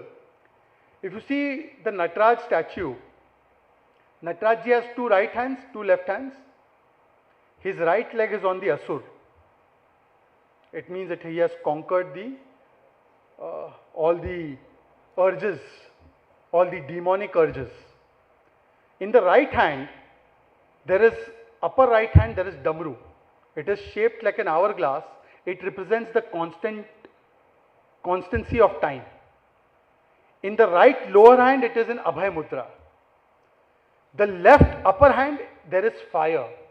And fire, and the wheel of fire represents the constant construction and destruction of matter through which the universe has been created. And the lower left hand is in downward position. It shows the sense of peace and calm.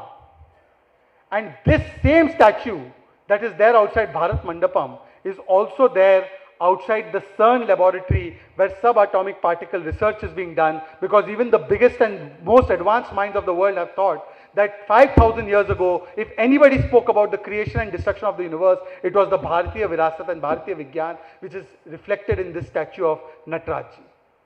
And that message was given through G20. This is the messaging of Bharat in 2023-2024.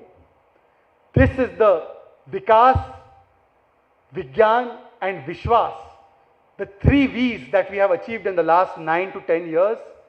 And today, the Pataka of Bharatiyata, the Pataka, the flag of Sanatan, is flying not only across India, ironically the country which ruled over us for 200 years, UK. Today, when we have overtaken them and become the 5th largest economy, they have become 6th largest economy. Even they are now finding the need to find an Indian or a Bharatiya to come and lead them out of their economic turmoil. And that person is such that he has Sanatan not just in his Nara but also in his name. His name is Rishi Sunak, and when he goes to the Samagam of Morari Bapu, he says, Jai Siya Ram. This is the power of Bharatiyata and Bharatiya Sanatan Sanskriti.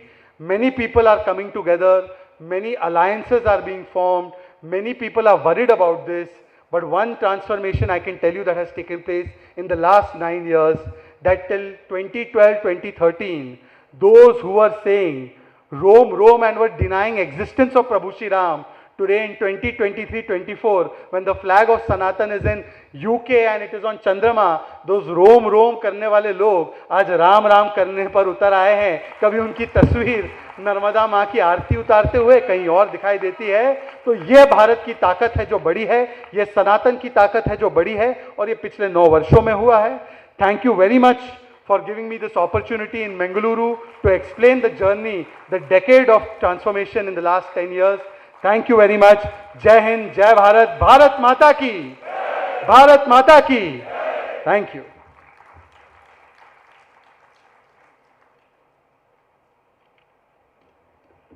Wow, that was a magnificent talk by you, Shri Shehzad Poonawalla ji. आप आए तो थे शहजाद पूनावाला बनके, लेकिन आपकी बातों से और ज्ञान से ऐसा लगता है कि आप जाएंगे राजकुमार मंगलूर वाला के नाम से. आपने बीच में बोला था कि रिसर्च करने के लिए आप गूगल यूज़ करते हो, लेकिन आपकी बातों से ऐसा लगता है कि कुछ भी हमें इंफॉर्मेशन चाहिए हमारे अनलीश इंडिया के बारे में, so just come to one point and that is our dear Shehzad Poonawalla ji. Thank you so much, sir. It was a wonderful educative talk. Thank you so much. BJP has chosen the right person for the right thing.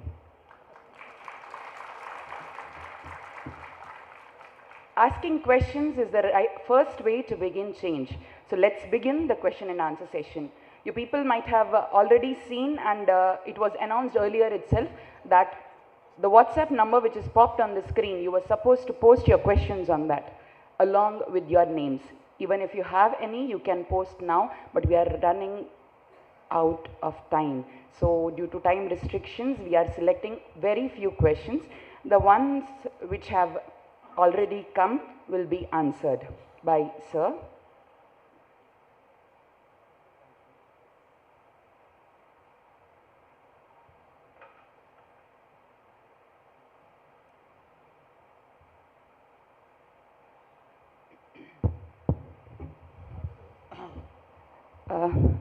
First question is asked by Leelesh Krishnaji, and similar question is by Ashwin L. Shetty.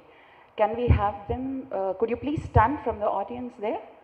Leelesh Krishnaji and Ashwin L. Shetty ji. Okay. The question is, does the BJP intend to bring back the farm laws which could have had far-reaching impact on the lives of the farmers and also the economy? Does the BJP not consider the taking back of the farm laws as the win of India, anti-India forces? Would not the anti-India forces use it as a modus operandi to dislodge the laws which could in fact transform the country in future also? I think in a democracy, sometimes it is not just necessary to do the right thing, but it is more necessary that if the right thing is not being understood in the right spirit, then to wait for the right time and create the right environment and then do the right thing. But my question is only this, that today we have taken back those farm laws. My question is that just little distance away Kerala is there. It has no APMC Act. It has no Sarkari Mandi. I'm waiting for Rahul ji to go start protest there. In Bihar, there is no APMC Act. There is no Sarkari Mandi. I'm waiting for Rahul ji and his ilk to go there also. So the convenient hypocrisy of those who champion these causes, who said in their manifesto that APMC will be repealed, not amended, repealed. Those who said Essential Commodity Act is a thing of the past, is an archaic law. Those who in 2004 to 14 championed these laws and then did a U-turn on it. Today they must tell us that why they are not going to Kerala for this, why they are not going to Bihar for this. It shows that their opportunism is there. And I think that at the right time, when the right situation emerges, the right things can be done. And I'm sure that at that time it will be taken in the right spirit. But right now, I think that a decision has been taken. And once that decision has been taken, that decision rests right now. I hope sir has rightly answered it. Next question is from Chandra Mohit ji. Chandra Mohit ji is here? Okay, yes. His question is, do you think entire Muslim population has been polarized, or the fear amongst Muslim society has increased after the Article 370 and Ayodhya judgment? What has 370 got to do with Muslims? 370 हटा तो केवल कश्मीर से थोड़ी हटा, जम्मू से भी हटा, जम्मू में हिंदू रहते हैं. 370 हटा तो लेह लद्दाख से भी हटा, वहां पर तो बुद्धिस्ट रहते हैं. How is 370 a Muslim issue? And in fact, after removal of 370 and 35A, the sisters and daughters of Jammu Kashmir, Hindu or Muslim, for the first time have got equal rights that they were not getting as the women of other parts of the country were. Because if you were a daughter of Jammu Kashmir and if you got married to, say, somebody from outside Jammu Kashmir, say you married a person from Bihar or you married a person from Maharashtra, then your child could not get the property rights, which was now done away with And now for the first time, they are getting the same rights as any other woman in this country would.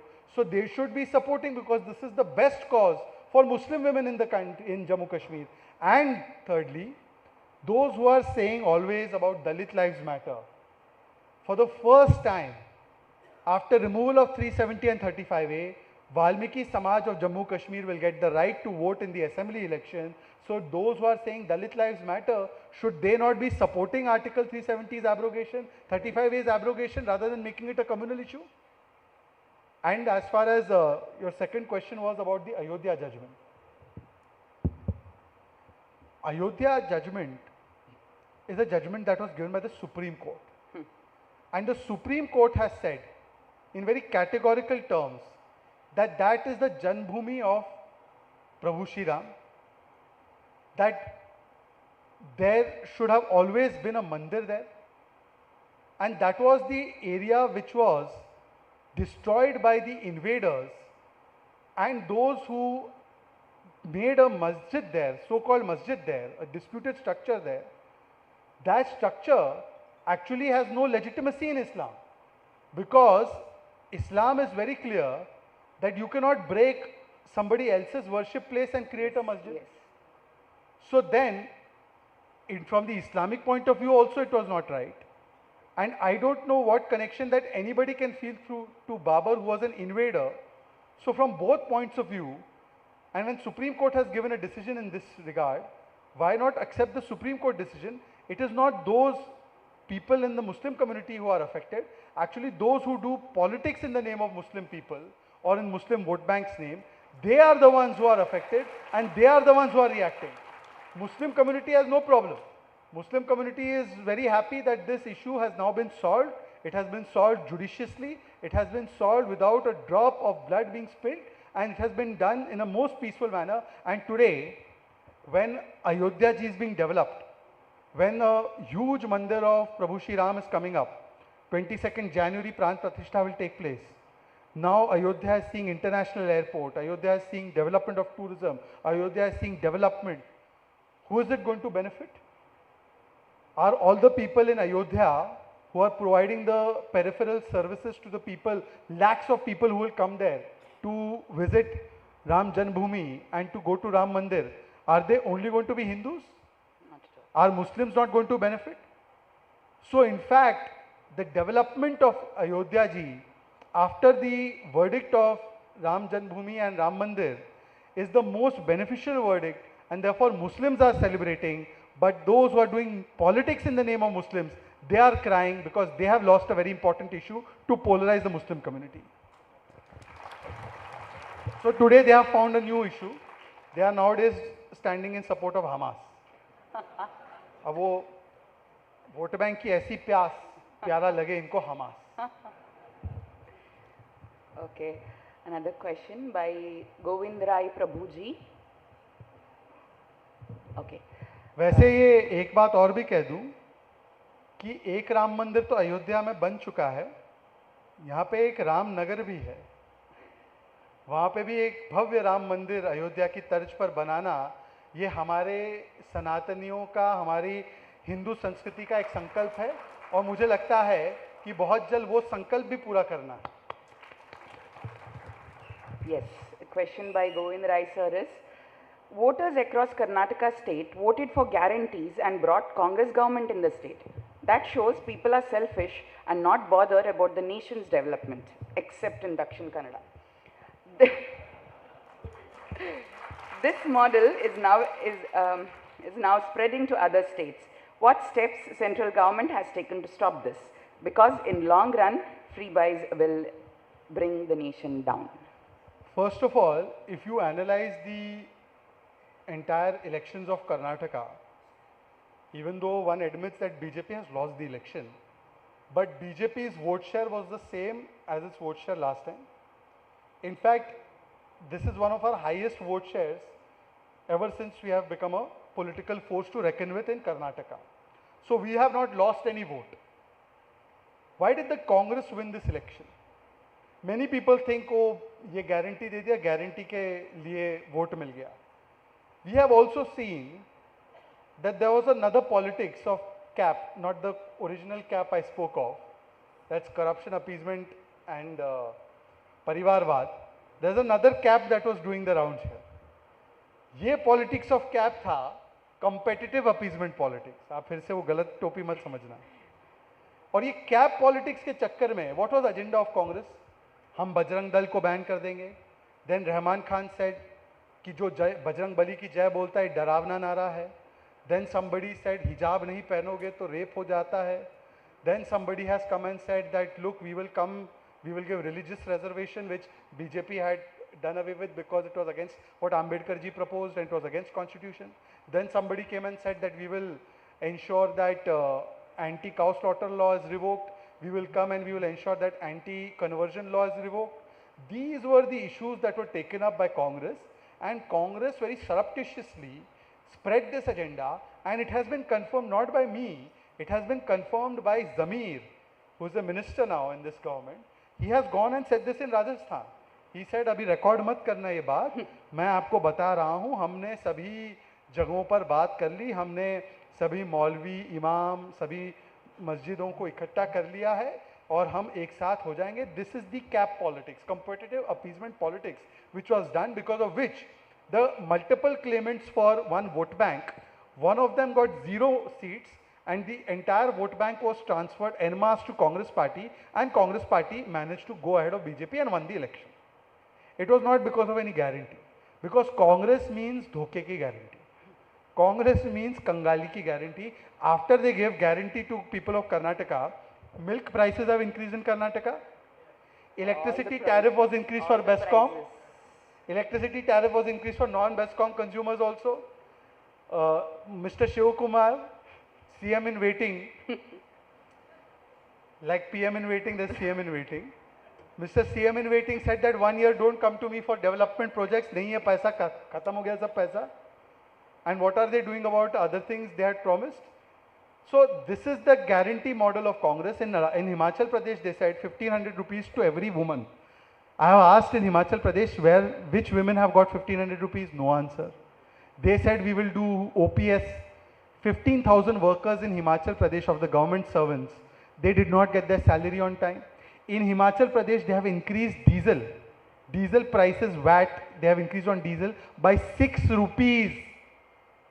In Rajasthan, they have also given such guarantees. They have given guarantee of Kisan Karj Maafi. 19,500 farmers lost their lands. No Kisan Karj Maafi was given. 2 rupees and 3 rupees were given. They gave guarantee of Berozgari Bhatta, allowance for unemployment. They gave highest unemployment in Rajasthan, and they ensured 18 papers get leaked in Rajasthan, because of which 70 lakh youth were affected directly. So Congress means what? Congress means धोखे की guarantee, वादा तोड़ने की guarantee, महिला उत्पीड़न की guarantee, अपराधीकरण की guarantee, महंगाई की guarantee. Congress means धोखे की guarantee, और कांग्रेस की खुद की guarantee नहीं है. You see what Akhilesh Yadav is saying about Congress? I am not saying BJP तो बोलेगी. Akhilesh Yadav says कि ये धोखेबाज और चालू पार्टी है. He has said it in Madhya Pradesh. I don't know if you all follow so much of Madhya Pradesh politics. Akhilesh Yadav, who's part of their Indi alliance, INDI alliance, he has said Congress is धोखेबाज party, Congress is चालू party, Congress thugs everybody. तो जब कांग्रेस की guarantee उनके allies नहीं लेते हैं, तो हमसे कहां से ये अपेक्षा करते हैं? कांग्रेस की गारंटी नहीं है, कांग्रेस खुद गारंटी के बिना चल रही है. Wonderful, sir. Wonderful. As we are running short of time, we need to stop with this question and answer session too. Before we end, please note, we'll be bowing to our beloved Bharat Mata through our national song Vande Mataram. Before that, let me call upon Abhijit Hegde, the Vice President of Citizens Council Mangaluru chapter, to propose the vote of thanks, because it's time to be grateful to the people who have made us happy as they were the charming gardeners for making our souls blossom.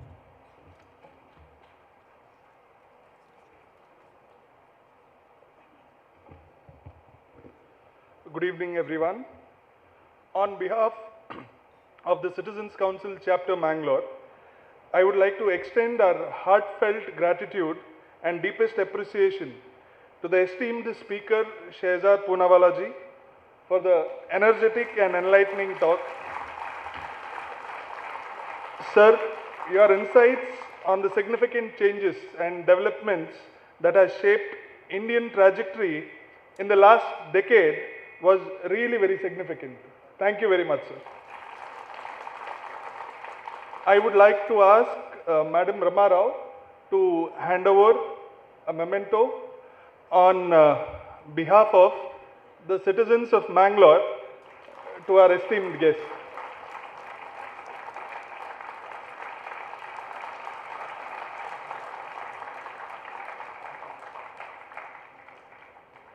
Now, I would like to ask our esteemed guest to felicitate the artists who have graced our event with their talent.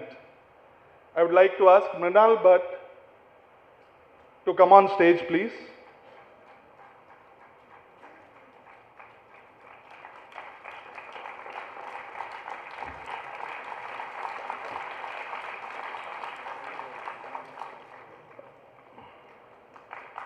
Medha, Udupa, Dhanashri and Achintya, on behalf of them, I ask Mrinal Bhatt once again to come on stage since they've left a little early to collect a memento on their behalf.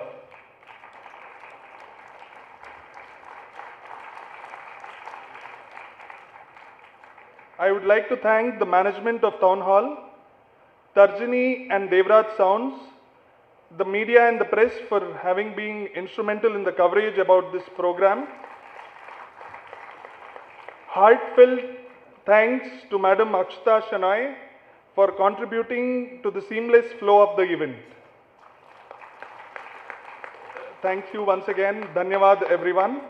I would like to kindly ask all of y'all to rise for Vande Mataram, please.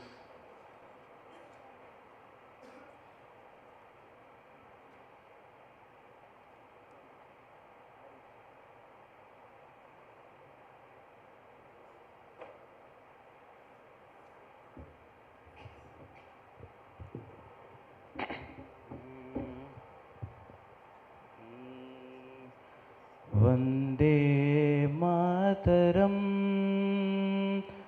Vande Mataram सुजलां सुफलां मलयज शीतलां सस्यश्यामलां मातरं वन्दे मातरम् शुभ्रज्योत्स्ना पुलकितयामिनीं फुल्लकुसुमितद्रुमदलशोभिनीं सुहासिनीं सुमधुरभाषिणीं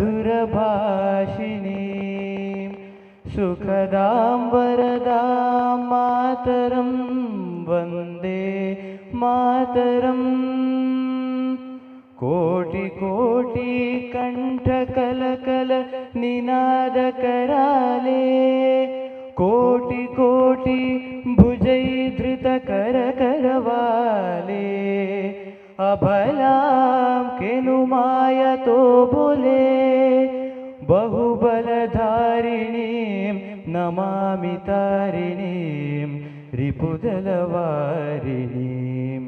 मातरं वन्दे मातरम् तुम्हि विद्या तुम्हि धर्मा तुम्हि हृदि तुम्हि मर्मा त्वं हि प्राणा शरीरे बाहुते तुम्हि मा शक्ति हृदये तुम्हि मा भक्ति तो मारई प्रतिमा घड़ी मंदिरे मंदिरे वन्दे मातरम् त्वं हि दुर्गा दश प्रहरणधारिणीं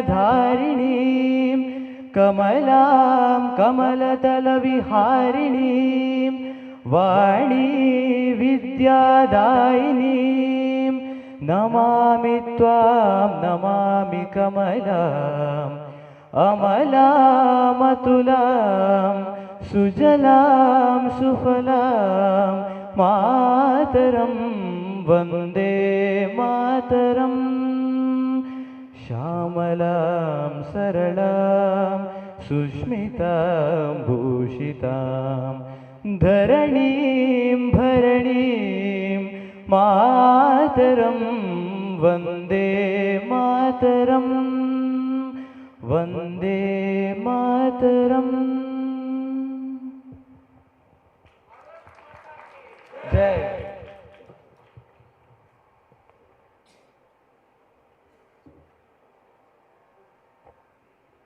Dhanyavad, Shubharatri, and have a wonderful weekend. I request all the office bearers of Citizen Council to come on the stage for a group picture.